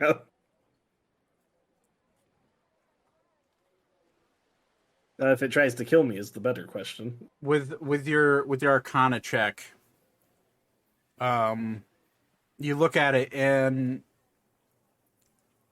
the breastplate is magical. As for what type of magic it is, can't really tell. Seems like a deeper ingrained enchantment than the wand. Harder to read into. All right. Well, let's head off to get these guys' blood thirsty filled, and then at some point I want to see if I can figure out what these are. I too would like to know what that breastplate is. Okay. So, all of you make your way to the Colosseum. Many people are starting to line up, and you see a sign that says for observers and betters. And you see that line is long, and then you see another sign that says for combatants only. So, and that line seems almost nothing, maybe a few people standing in line waiting. And you do see at the front of the line, you do see a table with what seems to be some sort of tome on the desk, and there is a woman, probably 20-year-old, 25-year-old elf-looking woman, probably a half elf. And she seems to be going through, and she is stressed. Starting to take down notes, and you see her with a quill in her hand. She's wearing like a best way I could describe the uniform she's wearing. It's kind of like a bellhop for like a really fancy hotel. Tight collared, blue like jacket with flat pressed pants of the same color with a red ridge around it. And seems she's also wearing some sort of bonnet on top. But she's going through, and you see in front of you, like, all matter of humans, orcs, primarily humans and orcs. You do see sprinkle in there a dragonborn. And the person right behind the dragonborn looks like a... Actually, I don't think any of you have ever experienced this type of person. I'm going to say... Who would? Yeah, Zane and Thaddeus roll a nature check for me. This is gonna be so bad. Whoa! Oh, Where is my nature? That's not terrible. 17. Both of you, Solid all around. Zane, you've seen pictures of these people. You know that they're desert dwelling, generally canyon dwelling individuals. Wait a second. Desert dwelling and I don't recognize him? Not the desert that you're from. Okay, fair. But you would know, and Thaddeus, you would know exactly what type of people these are. These are Githyankies. He's a Gith. He is kind of short, probably 5'9", 5'10". Has brownish robes on, and his hands are what seem to be wrapped up in some sort of bandage. Has scars across both of his cheeks, and he has pointy ears and like a yellowish skin, with a short little mohawk brown tuft of hair on his top that's tied in a nice little tight knot. Looks to be in some sort of monk attire. But as Scythian. Like tall goblins. a Are they s- badass or? Yeah, Yeah, you're pretty badass, yeah. yeah. They're Gith are uh Gith are pretty interesting creatures. They're essentially they're goblinoid in nature, but they act more similar to um they act more similar to elves, almost like a feral elf. Is the best way I could describe them. They're not feral in the sense that they're uncivilized, but they live out in the deserts and primarily canyons, and they're cave dwellers that like canyon sides of canyons, cliff dwellers as well. You With do. my natural 20, would I have an idea whether Ori would be stepping into trouble or whether Ori could take this thing and smash its head in? You would know that it really depends on the Gith warrior. You know that Gith monks are revered throughout the Rania Trench. You don't know if this person is from the trench, but growing up so close to the trench, you have heard stories that they not only are they monks, but they have mystical, almost arcane-like powers. You don't know if this is even with a natural 20. Never talking to this person, never seeing you. You don't really know, but you would know that if this person is a part of the tribes that dwell in the trench, you know that they're probably a force to be reckoned with, especially if they're signing up for a fighting tournament like this. So we're all entering, right? It feels like the logical Well, I feel like we should all of this. Are all of you we entering? should we should split it a little bit. I don't think Alara should enter the tournament. Oh yeah, no. I mean, like the Okay. more of us in the tournament, the better chance we get Right. of I getting think, the prize. but there's two tournaments. Or you're especially good at killing people. You should be in the people. Yeah, I tournament. could. He'll get a little like self-defensive. I could kill a monster. Well, I know you can. I'm just saying you're exceedingly good at killing people. My lady elf, I know you look extremely busy. You That yell is- from like 6 people behind. Or he like flinches like a little bit. He didn't expect like yelling. Thaddeus Sterling from the House of Sterling. I represent several fighters. Are you the person that we should speak with? She just looks at you really pissed off and annoyed that you're just kind of yelling from behind the line. Wait your turn! And then she goes back to helping whoever she's helping. This one can go with Alara and Beep kind of holds up his hand and just kind of like shakes his head and like holds up his kazoo and Beep. And he realizes that for some reason Clovis, his little leprechaun friend, is the best way I could describe him. He looks and like tries to summon him, and he doesn't come. He looks pissed off, and he pulls out a piece of parchment and starts writing it down. And he like holds it out to you, Vaten, and on it says, "I can watch Alara if you want me to, but if you'd like to hang back as well, I don't really feel like fighting a bunch of roughnecks." I'll go ahead and hand my last skewer to Beep. This one will join for the creatures. Hold this, please. And Beep starts nibbling on the rat, and Beep looks at Alara and just goes, "Beep," and kind of like points at his shoulders. I don't know how I would do in the singular, but from a group, I can certainly, if they allow, stealth. Do Should not be- believe stealth will help you here, Thaddeus. That's one of my concerns. You start. Perhaps you should sit it out then. You see a goblin dude he shorter guy, bald. He looks like he's wearing. He's walking up and he starts talking to the elf, or the the half elf at the front, and you hear him talking. You look at him. He's wearing like this really gaudy, yellow-looking jumpsuit. Almost looks like an Elvis jumpsuit, but his belly is hanging out of the jumpsuit. And he's wearing like this big, like fluffy hat. He has feathers coming off all over it.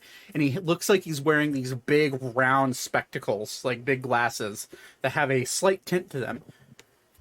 And he's just like, seems like he's barking out orders. And then he looks around. All right, taking bets. Bets now. If you want to bet on yourself, you can bet on yourself. It's generally considered taboo. Jersey.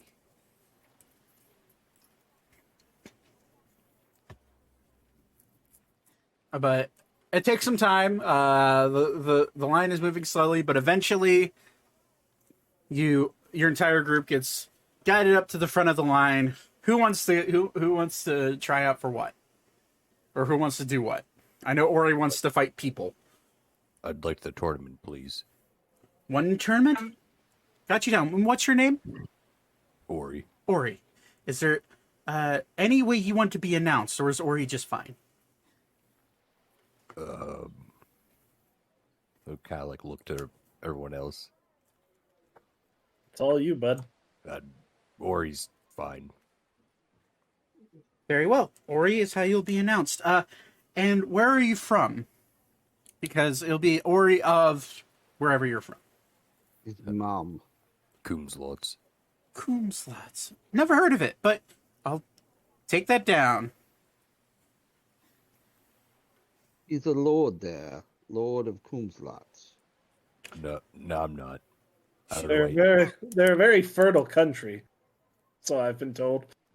Interesting. You'd think with that name, yeah. Coomslot, yes. I have many siblings. My father, He Coomslots, yes. I understand. That's kind of the joke. Who else? Are you all a big group then? Well, What's we the can only largest enter amount solo. that can fight? You can only enter solo, but I'm just, I don't. I too will be entering. We tend to split friends up so that way you don't fight each other right off the rip. I also will be entering. And what is your I name? will. Zane Rona, And where are you from, Zane?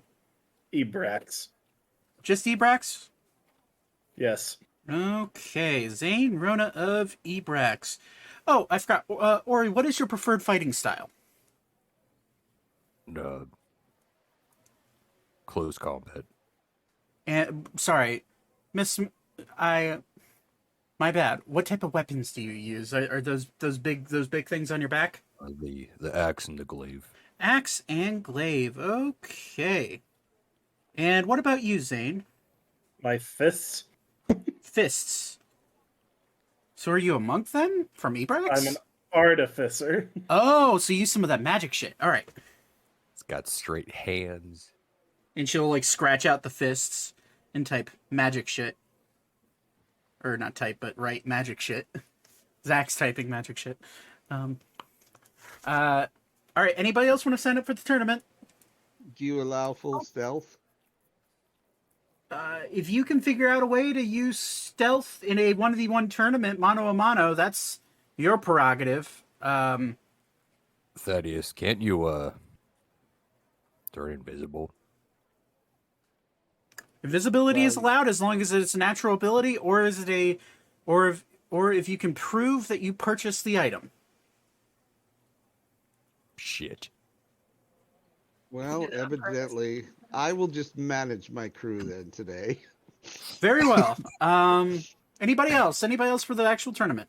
What, you gonna- can't I'm use gonna- anything that you would have found on like your adventures or If you can prove that you found it, I'll have to ask the manager about that one. I guess we didn't really think about this rule. And she'll like look over to the goblin that's taking bets and taking coin from people. Hey, sir, they have a question about the rules, and the goblin will look dressed in interesting attire. Elvis Goblin, you can just call him that, walks up. Hey, so what's your question?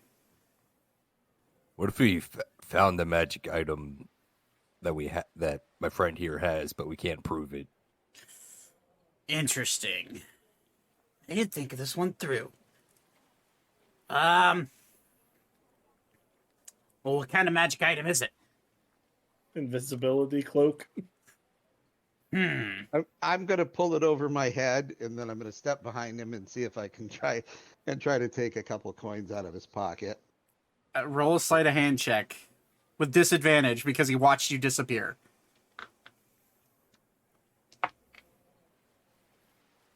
It's 23. Damn.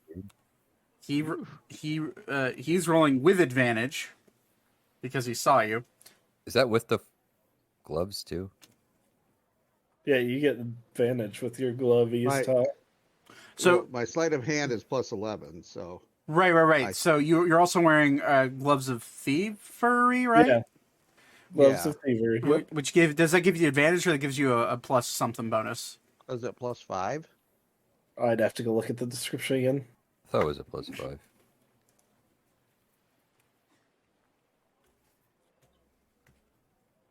Gloves of thievery is a Okay, plus 5. Yes. I have it written down. Gloves of thievery plus 5 in my notes, but I don't know if that's the same thing. Yeah, it's the same thing. Plus 5. So 28 is your total.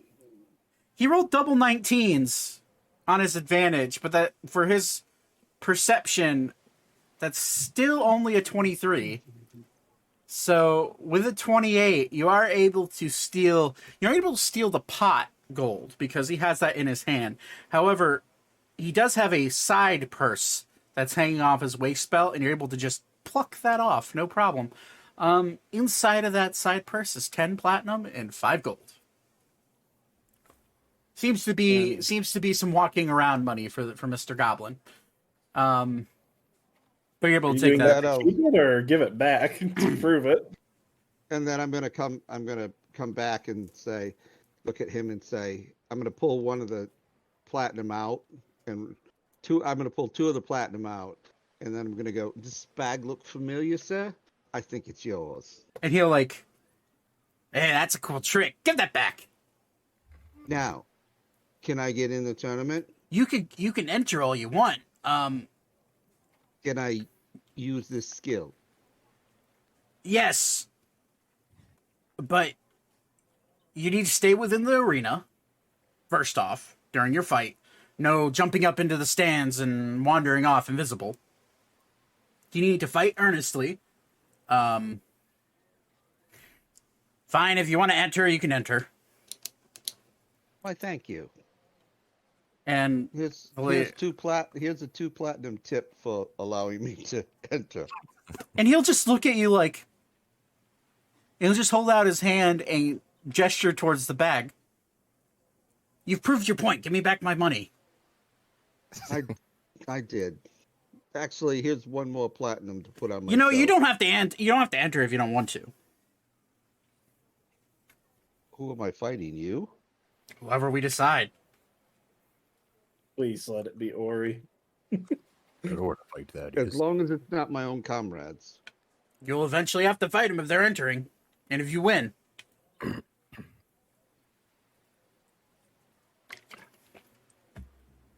Okay. Give me Tell back my me money. I gave it to you. You gave me 3 platinum.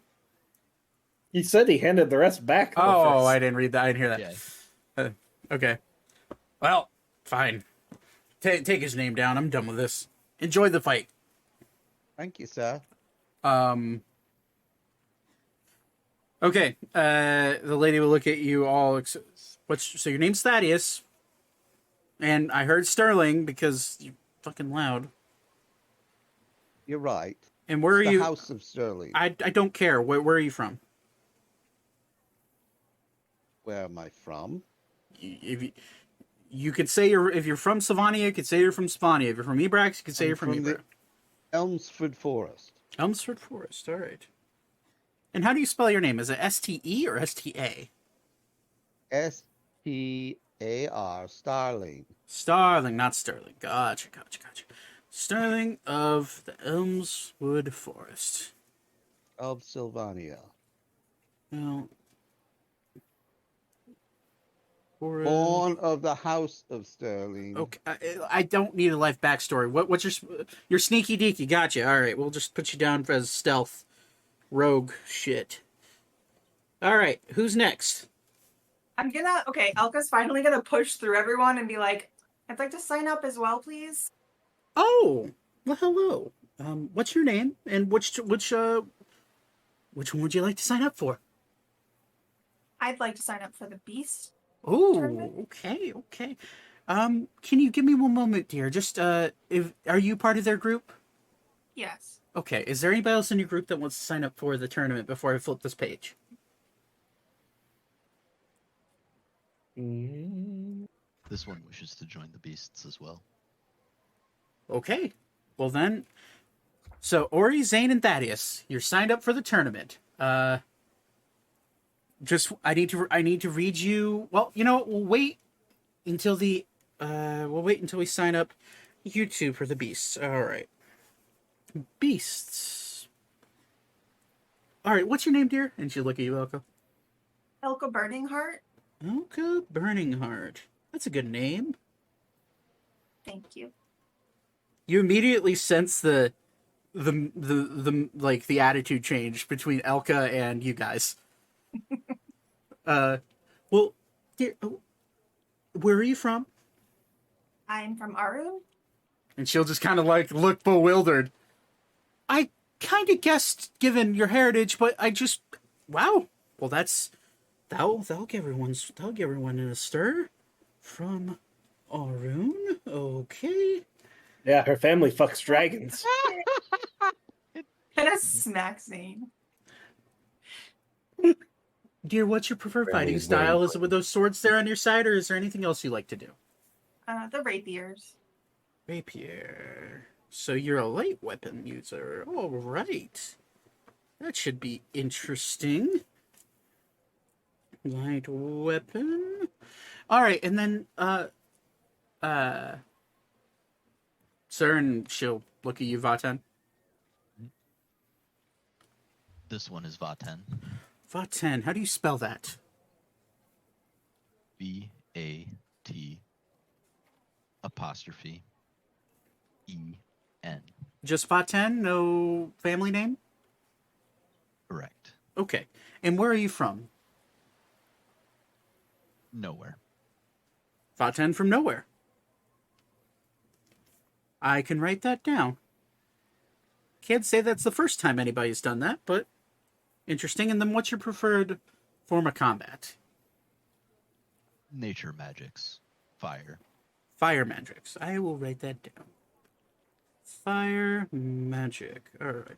And just so you're aware, the reason why I'm asking for the type of combat you prefer to take a part in is, especially for the beasts, we handpick a group of beasts that would best put on a show for the crowd against you and your abilities. So for those that use light weapons, maybe we will start you off fresh with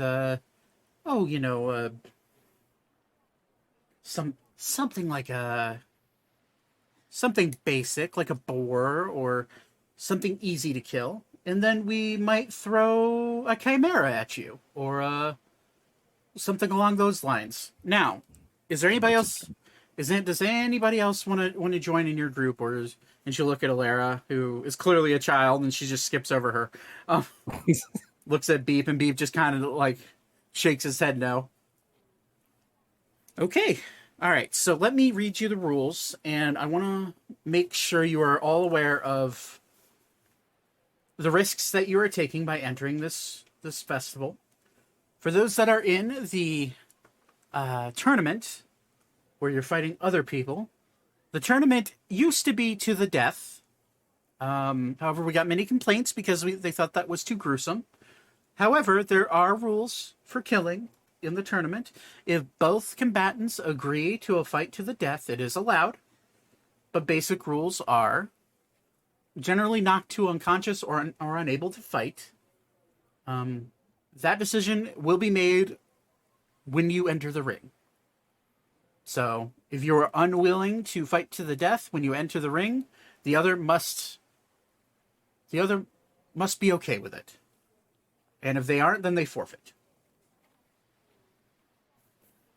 That's really all the rules. Use whatever abilities you have, whatever weapons you have at your disposal, and may the best man win. For the beasts, I was gonna cough a little bit when she says "May the best man win." I'll get to you, my dear.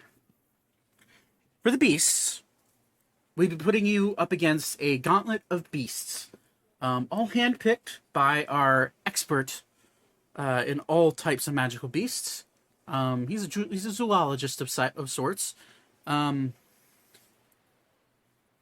I want to let you know that we can't necessarily control if a beast kills you.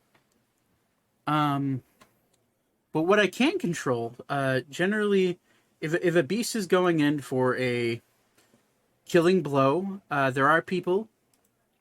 There are people who are going to be able to wrangle them up and hopefully prevent you from being mauled while you're unconscious. But know that there is a risk that potential death does happen whenever you enter the ring. As long as you acknowledge that, you could use whatever weapons and abilities and items you have at your disposal, as long as they're pre-approved. Looks at Thaddeus. Yes. But it's really just may the best man or woman win when it comes to that. Or beast win. If you get knocked out by a beast, it better be a good one. And whoever defeats the most beasts wins it all. This could take a while, but the beasts do get incredibly hard and difficult to beat the farther you get up. Generally, it's about after round 5 that they become almost unbeatable. So, just so you know, last year's Beast tournament only lasted till someone was knocked out by a young blue dragon in the 8th round. So, just to give you a scope of the type of creatures you could be fighting. And for the people that are in the mano-a-mano tournament, as I like to call it, whoever ends up winning the championship and crawls their way up the tournament ladder wins it all. Both winners do get a 10% cut of all of the betting pot. So it's the total amount that is collected, and then you get 10% off the top if you win. And that's for both separate pools. Any questions? Nope. Cool. The dressing room is just past me if you need to put on things and get ready. And your name will be announced here shortly. The festival should start in about an hour. So if you have any prep you want to do, feel free to do that. But if you are not available within a minute of your round starting, you will be disqualified. So, have a great day, and best of luck. And she'll go to the next people behind you. Is there anything you guys want to do for prep prior to we get into this? Because we'll probably run over into next session. Any chance that I could have known long enough going into this that I could have prepared better spells, or am I stuck with my I'm gonna spells? I'm gonna say for this prep, I'll allow that. So if you're a spellcaster and you have spells that you want to prepare instead, then I will allow it. Yeah. Hell yeah. Is there anything else anybody wants to do within this hour? Do we want to fast forward to the opening rounds? Opening No, I'm ready. rounds. I'm good. Okay. All right. So the first tournament up is the Tournament of Beasts. Elka and Vaten, you get your number drawn out of the amount of participants that are within to give you the order which you go in. I'm gonna say to make this fun and make it random, instead of me just designating you a number, both of you just roll a straight d20 for me and tell me the number.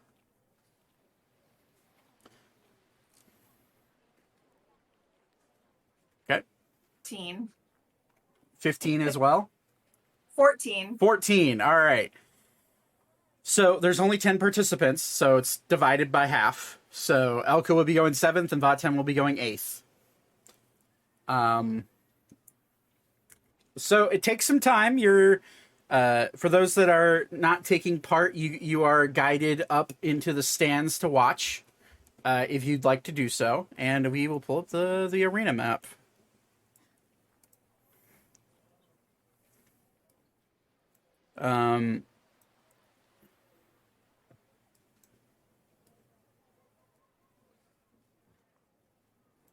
Okay.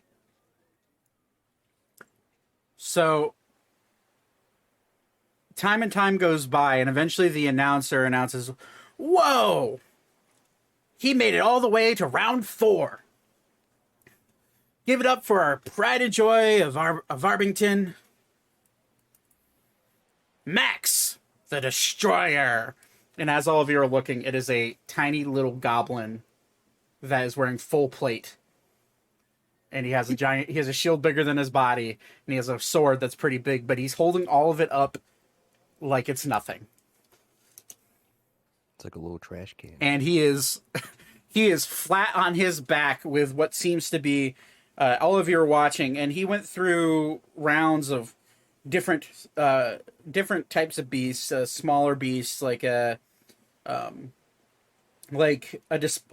displacer beasts, stuff like that, and then the one that got him finally, what looked to be some sort of horned lizard, large lizard type creature, that some of you kind of recognized. It seemed to be some form of maybe a basilisk, but it had giant horns, and you just see in his chest 2 piercing marks through his plate armor, where it seems like he got gored by this lizard.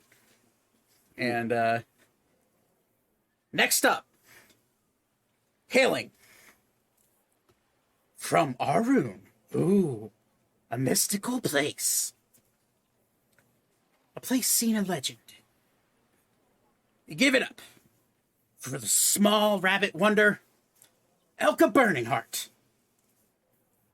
Yeah, Elka, let's go. Woo! Are we in the arena? Or Yeah, are we we're- in the stand? Yeah. Fucking kill him. Yeah, Let's get all of you could Barrel! choose to be in the stands during their round. Yeah. Okay, so Bounce on his face. Elka, you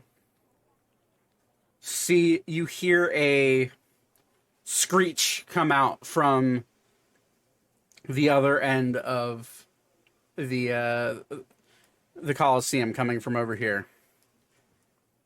And out of it, you see a large spider come crawling towards you, and it's on a leash, and it's like it's like rearing up at you, and it's like you see its mandibles start to clack. Roll initiative for me, Okay. and we will. Ah, fuck. I got an 8. Oh boy! Doing super. All right. Okay. So it goes first. They release the collar from its grasp. Let me grab its character sheet. That is a plus. It doesn't matter. It's a 13 for his initiative. It's going to rush forward at you and get to about here, and it's going to shoot a web out at you. Roll dexterity saving throw.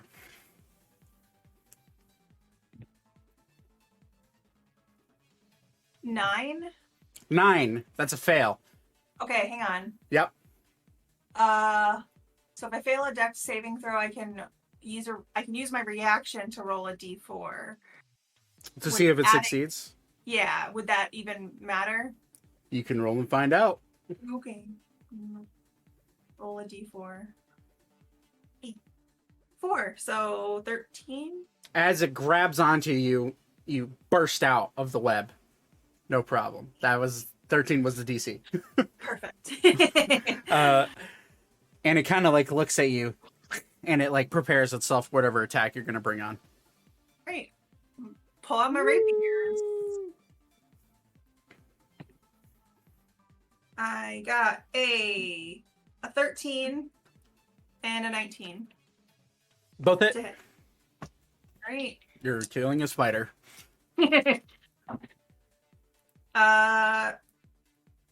12 piercing, 3 ice. 12 piercing, 3 ice.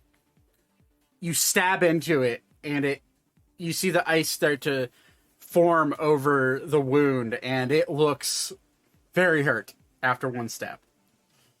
And it immediately rears back and like you see like poison start to drip from its fangs as you do that. You gonna hit it again? You have action surge.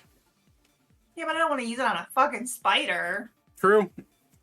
Unless I'm gonna get to be able to rest enough. No, it's second- back. It's back to back to back to back.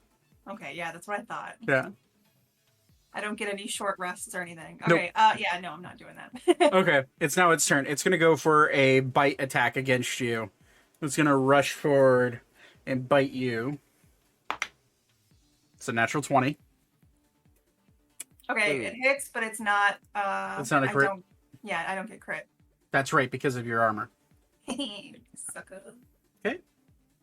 So it's 2d6. Roll a Constitution saving throw for me, please.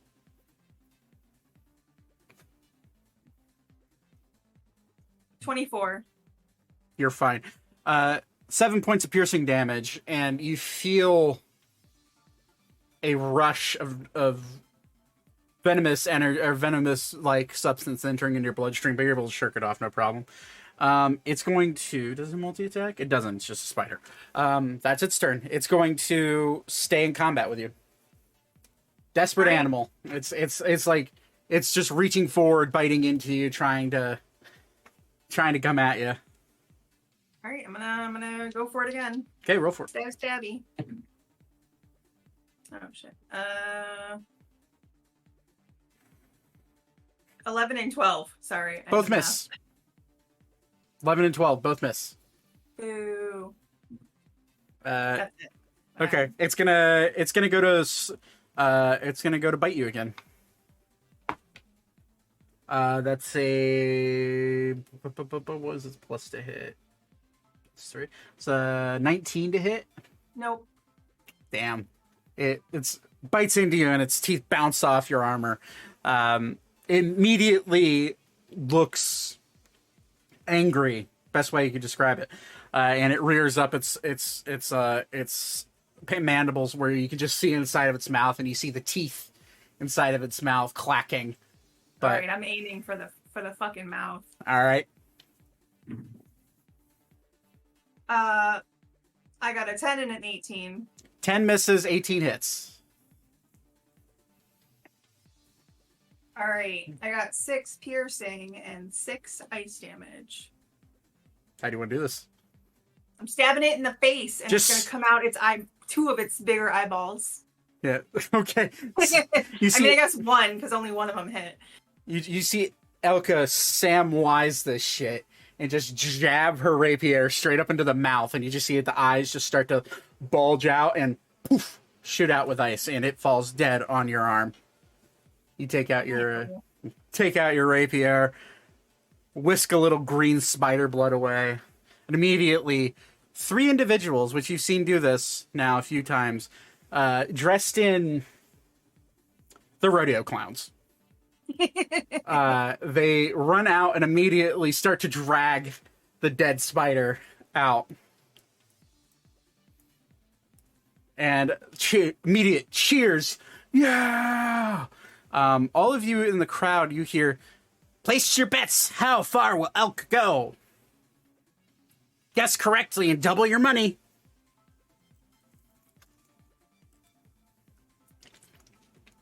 Do either of you want to bet on your friend? No one wants to take a bet on me. I'm assuming I'm not in the stands, being No, you did. You be down getting ready. Yeah. yeah. So I can't. I'll put down 100 gold. 100 gold coming right up. What's your I saw you up front. It's that goblin guy. It's the man. He's the manager of the group.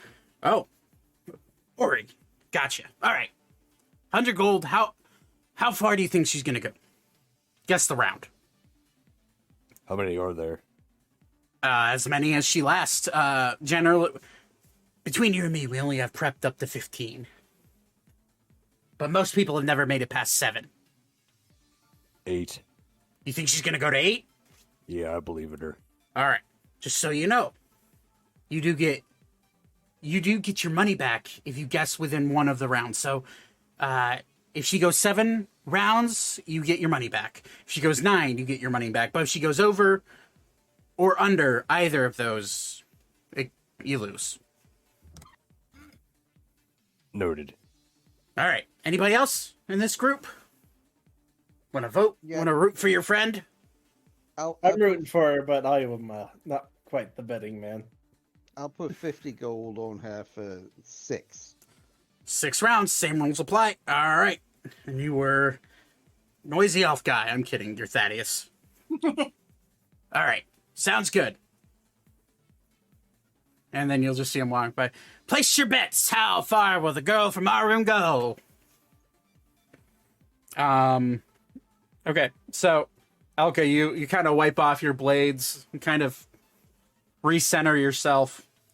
And immediately the announcer's like, all right, time for the next bout. What will come wandering out of... what will come wandering out of that cage next? And you'll hear just this screech. Just like a bird screeching. And coming out of the gate looks like a rabid woman. But she has feathers for arms, like wings for arms. You look at her, you recognize this beast. It is a harpy. And she immediately gets let go, and immediately she tries to slash at the handlers, the rodeo clown-like individuals. And she, slashes and grabs onto the bars that they're standing behind, and then turns around and looks right at you. Roll initiative. Okay. 12. You're rolling not that great for initiative. Nope. It's okay. I'll let him come to me. Can I change mine to 5 rounds? Huh? Already gone. She's going to... What'd she... actually, you go first. But as she lets go, she turns around and flies to the center of the arena. And she would be within your range, we'll just say that. All right. I'm running up and I'm going to stab. Stab. Do it. That's my thing. All right. I got a 17 and I got a 9. 9 misses, 17 hits. All right. 7 piercing, 9 ice. 7 piercing, 9 ice. Noted. Alright, so it's 16. Okay. She immediately, jumps back and just goes... "Row!" and just, starts flapping her wings. She's going to take both claws and just rake them across your chest. That is a natural 20. And Hit, which no crit. No hit but no crit, and a 22 to hit. Yeah. Okay. So that would be okay. Let's use these. We get to use these. Yep, that's right. That is oh boy. Well, that's 22 points of slashing damage total as she rakes across your chest and just immediately jumps up and puffs out her chest and just all you see is feather on her chest, and she's just like baiting her wings, just looking at you. You start to see her face start to dysmorph, and her, instead of looking like a human woman's face, it starts to her maw starts to grow, and her teeth start to grow, and just becomes a spiky, toothy grin as she just looks at you, and it looks inhuman, absolutely, just alien-like, and she smiles at you. I'm gonna laugh back at her and then go for her face. Okay, roll. All right.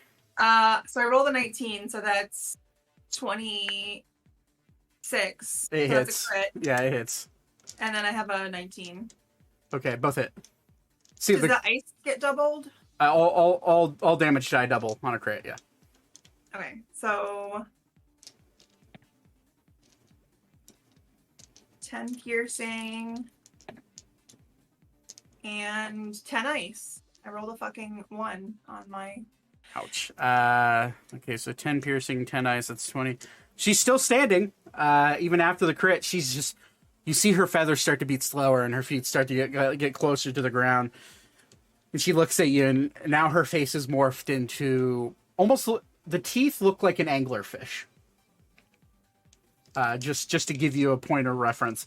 And she's immediately going to grab onto you with her claws and bite into your neck twice, like a just a rabid dog. That is a 20 to hit. 20 hits. 20 hits. For the first one, oof, that doesn't hit you. That's a 6. No. So 20 hits. So that's a okay. Wow. I get to use these dice for once. I never get to use these. Okay, it's D40s. no, they're D4s. I never get to use D4s. That's okay. You take 9 points of bludgeoning damage. Or no, sorry, not bludgeoning damage. 9 points of piercing damage. As it bites into your neck once. And she just kind of looks at you and kind of looks a little concerned as she realizes that you're not dead yet. And she immediately lets go of you and kind of gets back into where she was floating. But now her taloned feet are on the ground.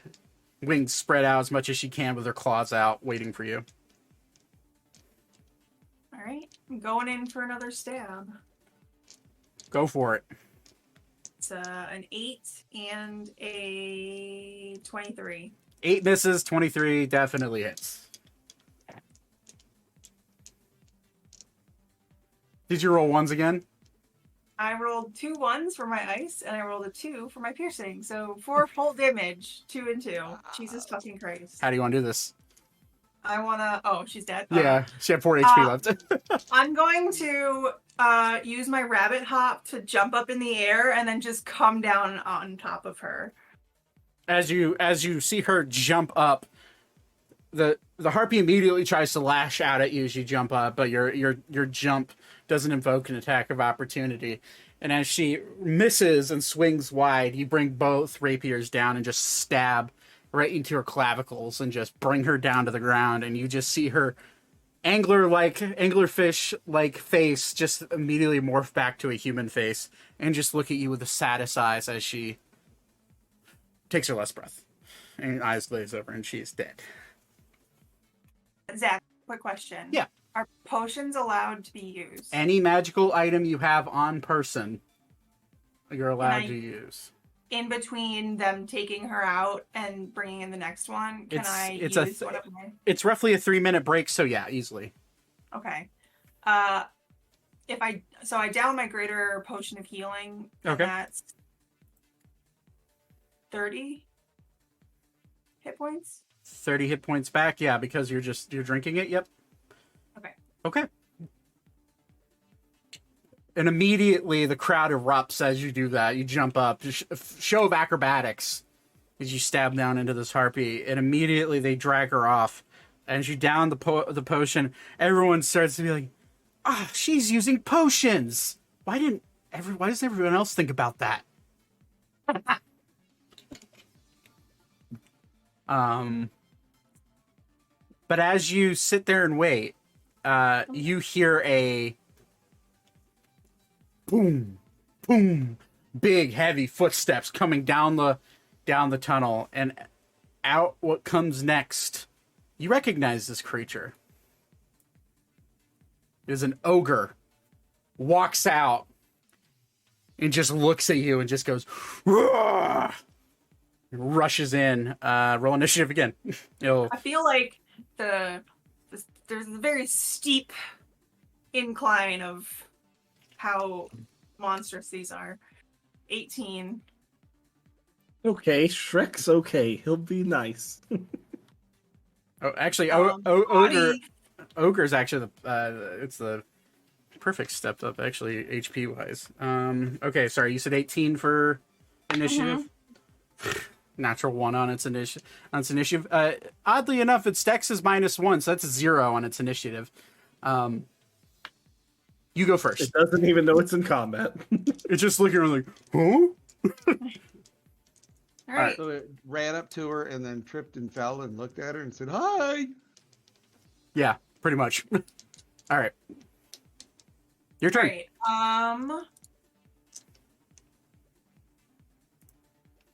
I would like to run up and slide in between its legs Okay. so that I can go past it and hit it from behind. Okay. Oh, I thought she was going for Roll an that. acrobatics check for me. See how well you do this. I have a +7, so No. and that was a 19 +7. You're able to do it 26. just fine. That's simply for me if you roll natural 1.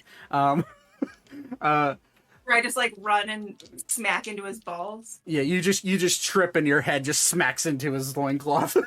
Ugh! Smacks into his dick. Yeah. Knock myself out with an ogre dick. Was that a tree log? Oh, Okay.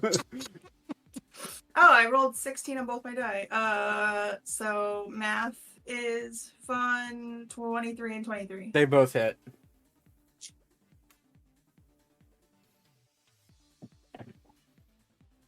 All right. So I've got 14 piercing and I've got 11 ice. Right in his booty crack. Sheesh! 25 damage right off the rip. Yes. You hit him. He's like, "Oh!" as you stab him in the ass. And he turns around, just looks at you. Cooling sensation. Oh. And he's gonna grab his great club and just look at you and raise it and swing it down on your head, trying to hit you. That is a that is a 24 to hit. That'll hit. Excellent. First attack. You take 11 points of bludgeoning. 15 points of bludgeoning damage. I forgot the plus modifier. Second hit, as he smacks it down and tries to. Now he's going to try to swing your legs. That misses you. That's a fucking 7. He swings. You jump over his arms and almost like you bounce off his arm as you jump over it. And he immediately looks at you just pissed off. You see him put his great club down on the ground, and you see a javelin that's on his back. He brings that out and just looks at you and just smiles. It's your turn. All right. I'm going to go for a stabby. This time in the front where his apparent log-sized dick is. 19 and a 12. A 19 and a 12. Both hit. Oh, shit. He has no armor on. He's just skin and a loincloth. Alrighty. We've got 9 piercing and 7 ice. 9 piercing and 7 ice. Nice. He's looking a little hurt. Yeah, definitely looking a little hurt. He looks at you and just and he's gonna take his javelin and stab straight down at your chest plate. Say 25 to hit. Yeah, that hits. Oh, good. 9. That's 9 on the dice. That's 13 points of piercing damage on that strike. He's now gonna take it and twist it around and try to trip you again. It's a natural 1. He goes to swing it, and the tip of the javelin smacks against the ground, and he flings it out of his hand. And it goes flying and hits the side wall of the arena, and he just looks like, and he bends down, picks up the great club again, a little embarrassed. It's your turn. All right. As he's bending down, I'm gonna try and aim for his face. Okay, so you're gonna go for his head. All right. I got a 20 and a 21. Yeah, Dirty. they both hit. A 12 hit, so that puts you, Right. Yeah. All right. We've got 9 more piercing and 8 ice. Now we're piercing 8 ice. As you stab him across the face, he kind of brings his face out, so it doesn't go quite as deep as you thought. He's still up, but he's starting to look tired. He's gonna take his great club and swing it down at you again. That is a 23 to hit. Hit. And for the second, that's a second attack. Sorry, the first attack is 13 points of bludgeoning damage. Second hit, finally, I think that hits you. That's a 20. 20 just hits. That's another damn it attack. That's double ones on the 2d8. That's 6 more points of bludgeoning damage as he tries to slam into your side with his great club. He looks at you and he's looking tired and he looks a little woozy, losing a lot of blood. Your turn. All right. I'm also looking pretty haggard, and I'm gonna wipe some blood off my mouth or whatever, and go for his junk again. The Elka special. Yes. 17 and 21. Both hit. Yeah.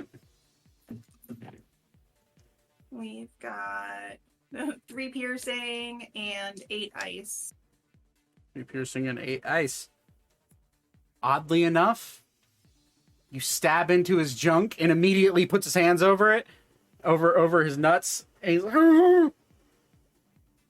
He goes to fall forward and then catches himself and grabs his club and just in full anger, still standing barely, he brings his club down on top of you. That's a natural 1. You completely dodge out of the way and he slams it into the ground.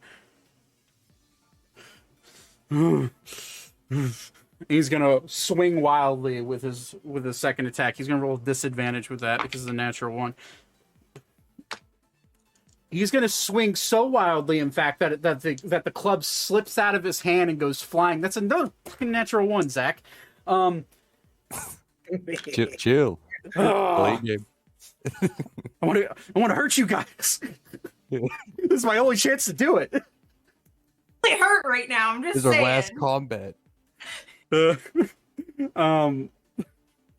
So yeah, he completely loses his club, and he's like, "Ooh!" And he's gonna immediately start running after it, and that will invoke an attack of opportunity for you. Oh fuck yeah! That's just I only get the one. Just the one right here? stabby stab. Yep. Right, well, obviously, we're going ice, so. Of course. 15.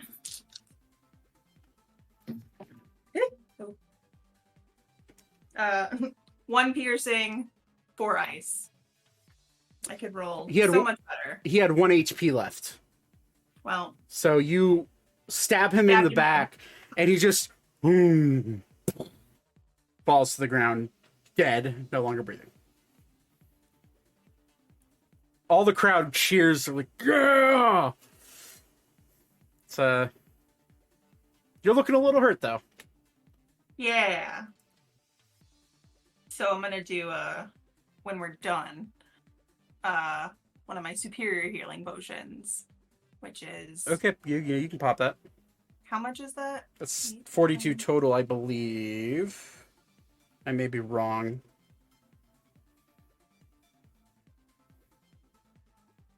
I think it's somewhere around because I have it written down as 8d6 plus 8. Okay, so that would be 40... 56. 56. So yeah, 56 total. Yeah. Okay. So if you take that, you get full 56. That's right, I modified them. Yeah. I generally forget that I did that until you bring it up. Okay. So you drink that, and immediately everybody's just like cheering on. You hear the chant, Elka, Elka, Elka, Elka. As I'm just gonna like wave a little bit. Like I'm like, oh, I'm not used to this much like fanfare about me. what But what wanders out next quiets the crowd. You just hear lighter than light footsteps, almost feline-like, start to walk out, and the gate opens. Unchained is a manticore. And it starts to walk at you and look at you and just smile and just look nice and calm. No problem. And it just walks up, looks at you, and it bows at you. I'm gonna bow back. Roll initiative. Finally, a good initiative roll for one of the monsters I'm using. 14. What round is this? This is 4. Round 4. 14, it rolled a 19, so that is, it goes first. It's going to bow, look at you and cock its head, and then lunge forward at you. Claws out. Ready to strike. First hit, or first attack. That's, 19 to hit. Nope. Fuck.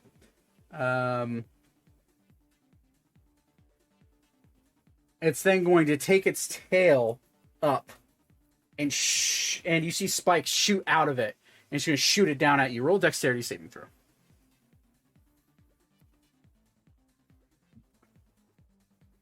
Uh, 23. You dodge out of the way as a bout of spikes come shooting out of its tail. It's then going to take its claw as you dodge and hit at you for a third time. It's cocked. They balance each other out. That's a natural 20 for the claw hit. I shouldn't get so heated about that. All right. That cancels it out though, right? The crit doesn't happen. It just, but Oh yeah, the crit doesn't happen, but it is an automatic hit because that's how it is in this campaign. That is 11 points of piercing damage as it paws across you, and it just kind of looks at you and smiles. You sense almost no malice from this creature as it swings at you. But it's your turn now. draw my weapons. I've got a 23 Okay. and a 16. 23 hits, 16 misses.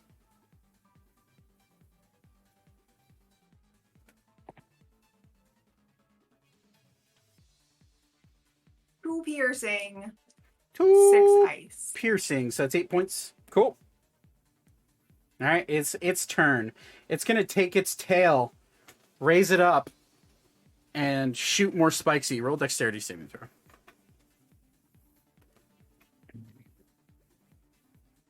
Ten Fail. You plus 4, 14. fail. Damn it. Yeah. You feel immediately piercings being stuck into you. That is this modified mana core. That is 3d8. That is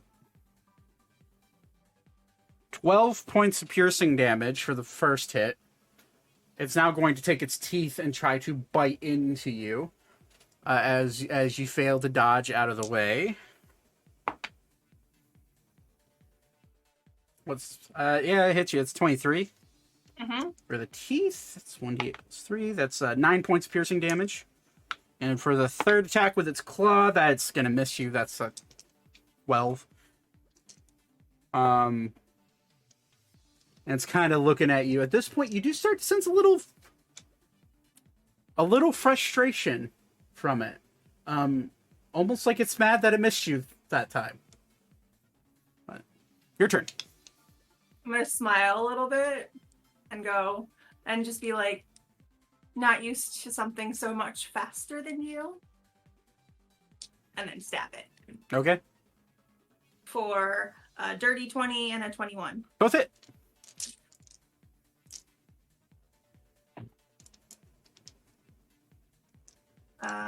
We got 9 piercing and 10 ice.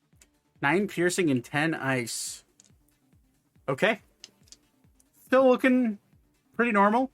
It looks at you, it kind of grins, and you'll hear in broken common,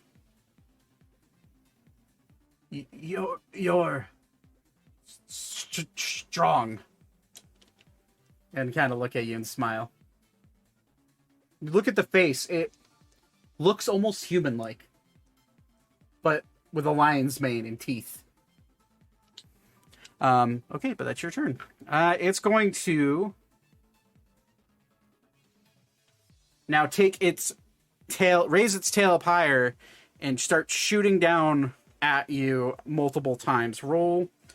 For this one, I rolled a hit because it's a multi-attack with a tail spike.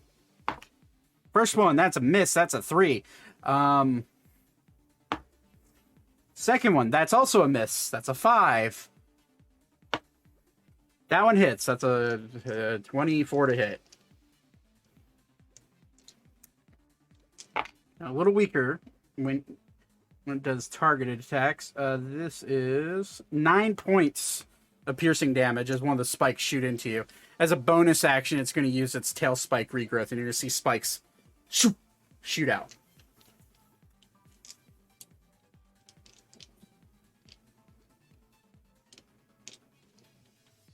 It's your turn. Okay. So I'm gonna smile at it and say, it's an honor to give you a good fight. And then go for an attack. Cool. 20, and I rolled a 19, so it's a crit. Both hit, obviously.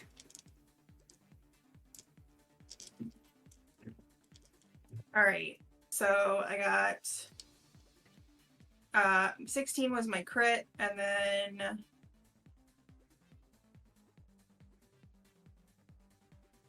so there's 15 and a 16. 31. 31 points of damage. How do you want to do this? I want to aim for its chest and Okay. go for its heart. Okay. So as you go to aim for it, it smiles at you and realizes that it's been had. And as you stab into it, it whispers in your ear, "Thank you." And it falls dead on the ground.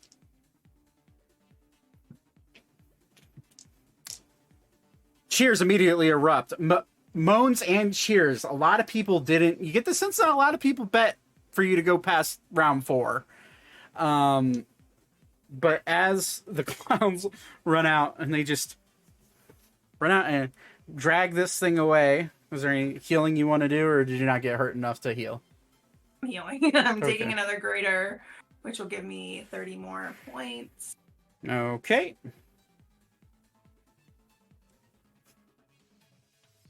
So all of you, there's hushed quiet as Elka's taking her drink potion, and you're starting to realize that your break in between are starting to get lesser and lesser.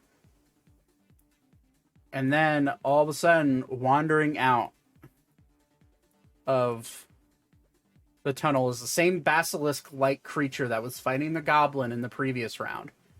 And it jumps out and looks at you and just goes, roll initiative. And since it's almost 10:30, this will be the last bout, and we'll pick it up. If you die, we'll end it. If you don't, we'll pick up the 6th round right away, and we'll do a full tournament arc if we want to do that. Hell yeah. Tournament arc. All right, I'm going to use my Dior O Dragoon to unleash a 15-foot radius circle of destructive energy. I do need a initiative, please. Oh, yep. Nope, I'm just gonna fight. I No. just get to go first. 10? 10. It goes first. Dang it! It's not a very dexterous creature, but it does go first. No. It's going to stare at you. And you're gonna see its eyes glaze over. You've dealt with basilisks before, but you've never seen them with quite large horns on the front before. And it looks at you and stares at you. Please roll a Constitution saving throw as it looks at you. 23. 23. You feel a odd energy creep around you, and it starts to swirl around your body, and it feels alien-like, but you kind of shirk it off, and immediately the creature's going to look a little frustrated and then gore rush you. That was its bonus action to do that, but it's going to lower its head. That is it's a 19 to hit. I keep rolling 19s, it feels like. Doesn't hit. And it's going to miss you, and then immediately it's going to try to hit you with its tail. I'm going to put you over here. Dice. You can stay over there. That's another natural one. Keep using those dice. They'll eventually come around. I'm sure of it. And it's going to wide swing its tail over your head and kind of like throw it off guard a little bit. It's now your turn. Now you can do your ice thing. Now I can do my ice damage. So I needed a dexterity saving throw. Oh, that's great at those. That's a 15. I just made it. So you're going to take half damage.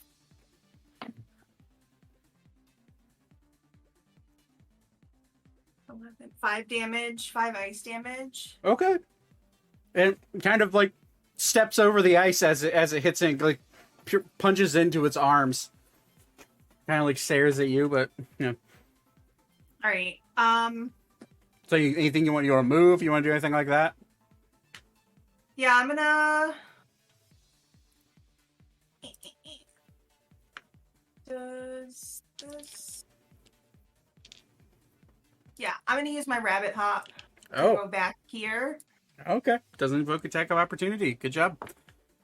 Yeah, I'm a smart lady. And then I'm just gonna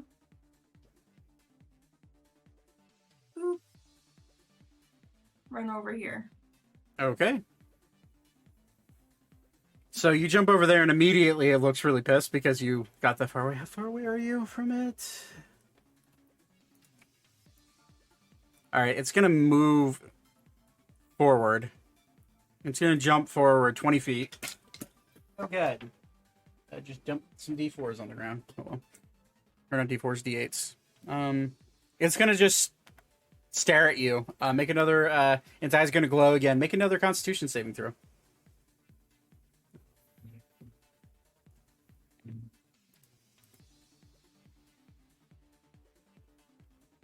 Dirty 20. Dirty 20. You make the save as the same energy kind of swirls around you. It doesn't have the movement to get to you. So that is going to be its turn. Actually, it's going to hold its action to see if you get within range of it. Right. I'm going to pull out my crossbow.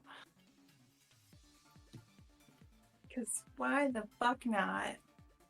And I have a bolt of thunder that I'm going to use. Oh shit, okay.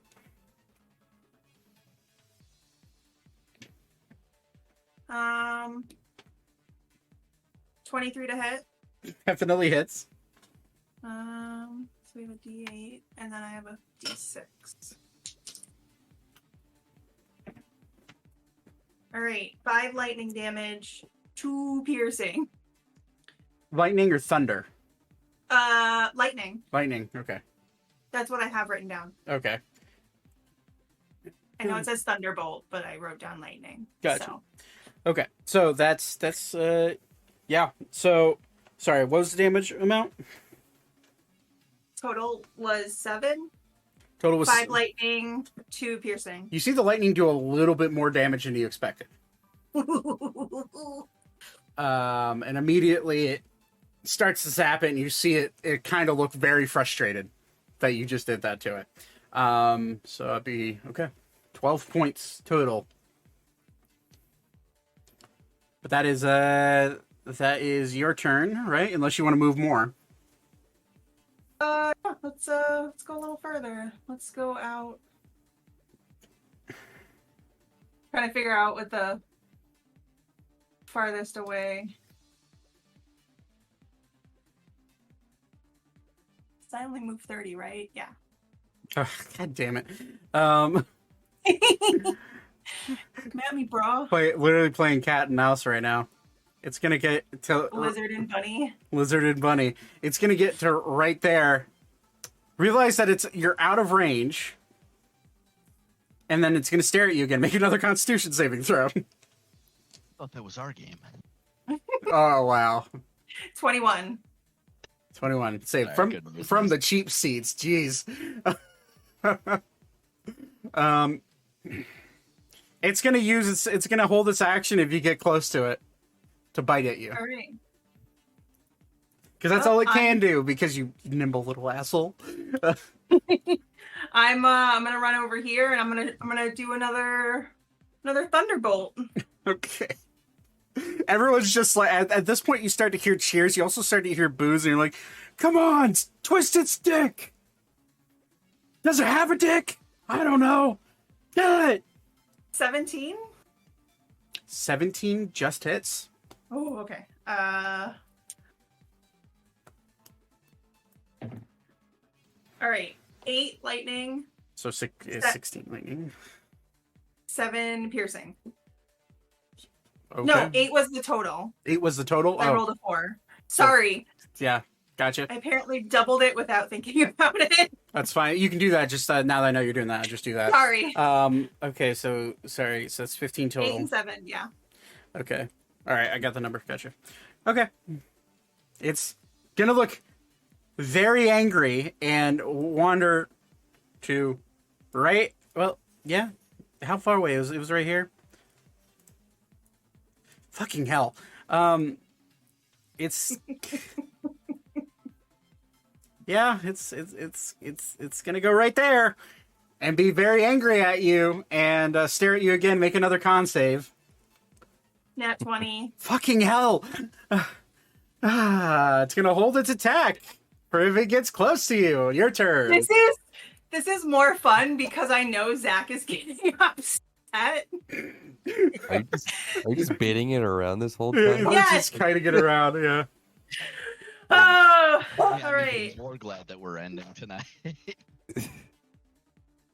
Oh, shit. 19. Hits. I'm gonna double this electric damage, bro. I'm gonna double the double. Yep. So what it does, it doubles the crit. So So I rolled a 3, so that's gonna be 12. okay. Or lightning, and then 8 piercing, 8 piercing. so 20 total. 20 total. I can- It's barely living. And it's gonna look really pissed again, and it's gonna go right here, and one more con save for me. Just stare at me again. Yeah, it's gonna stare at you intently.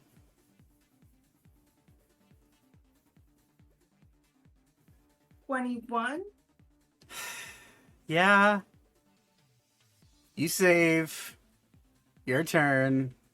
It's not even gonna ready its attack. It's just feeling defeated at this point. All right. Well, I'm gonna run up and stab it in the face then.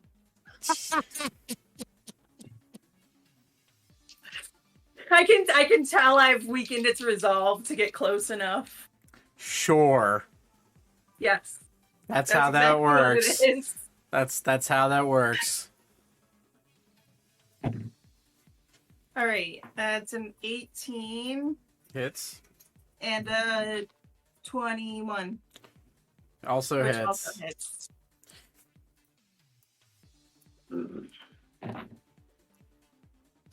right. 8 piercing. 6 ice. How do you want to do this? Jab it right through its eyeballs. It's gonna look very defeated at you, and just kind of look at you with like as the best puppy dog eyes it can put forward as you stab 2 rapiers straight into its eyes, and it falls dead. What are you trying to do, Luke? Oh, you're trying to get a cat to climb down your arm. I'm trying to send him over here. Oh no, please don't. That's too much chaos for right now. Anyways, so yeah, it dies. Kind of lets out a little whimper, and then falls to the ground dead. I wanted to petrify you, damn it. And they drag it out. You can heal if you want to. It didn't really do much to It you. literally didn't touch me. Did it not? Oh, that's Not the reason once. why it was 5th round, because I had the ability to petrify you instantly, which would be KO. It was the easiest fight. Yeah, if you would have rolled below a 17 on your con save, it would have been instant out. I have a +6 to Constitution, Yeah. and I was rolling really well. Yeah, if you would have gotten petrified, just to put it in perspective, it would have had enough to get 1 attack on you before they got it and wrangled it out. So you would have been pretty fucked up. But okay, it's dead. Immediately, you hear cheers, you hear boos, you hear moans and groans, and they're kind of just like, that was boring. And they're like, Or he's gonna try to find a person who booed. okay, or roll a perception check. It's a big crowd. Wait, hold on, I got it. Why am I looking? I know it's 1. Oh, nat 20.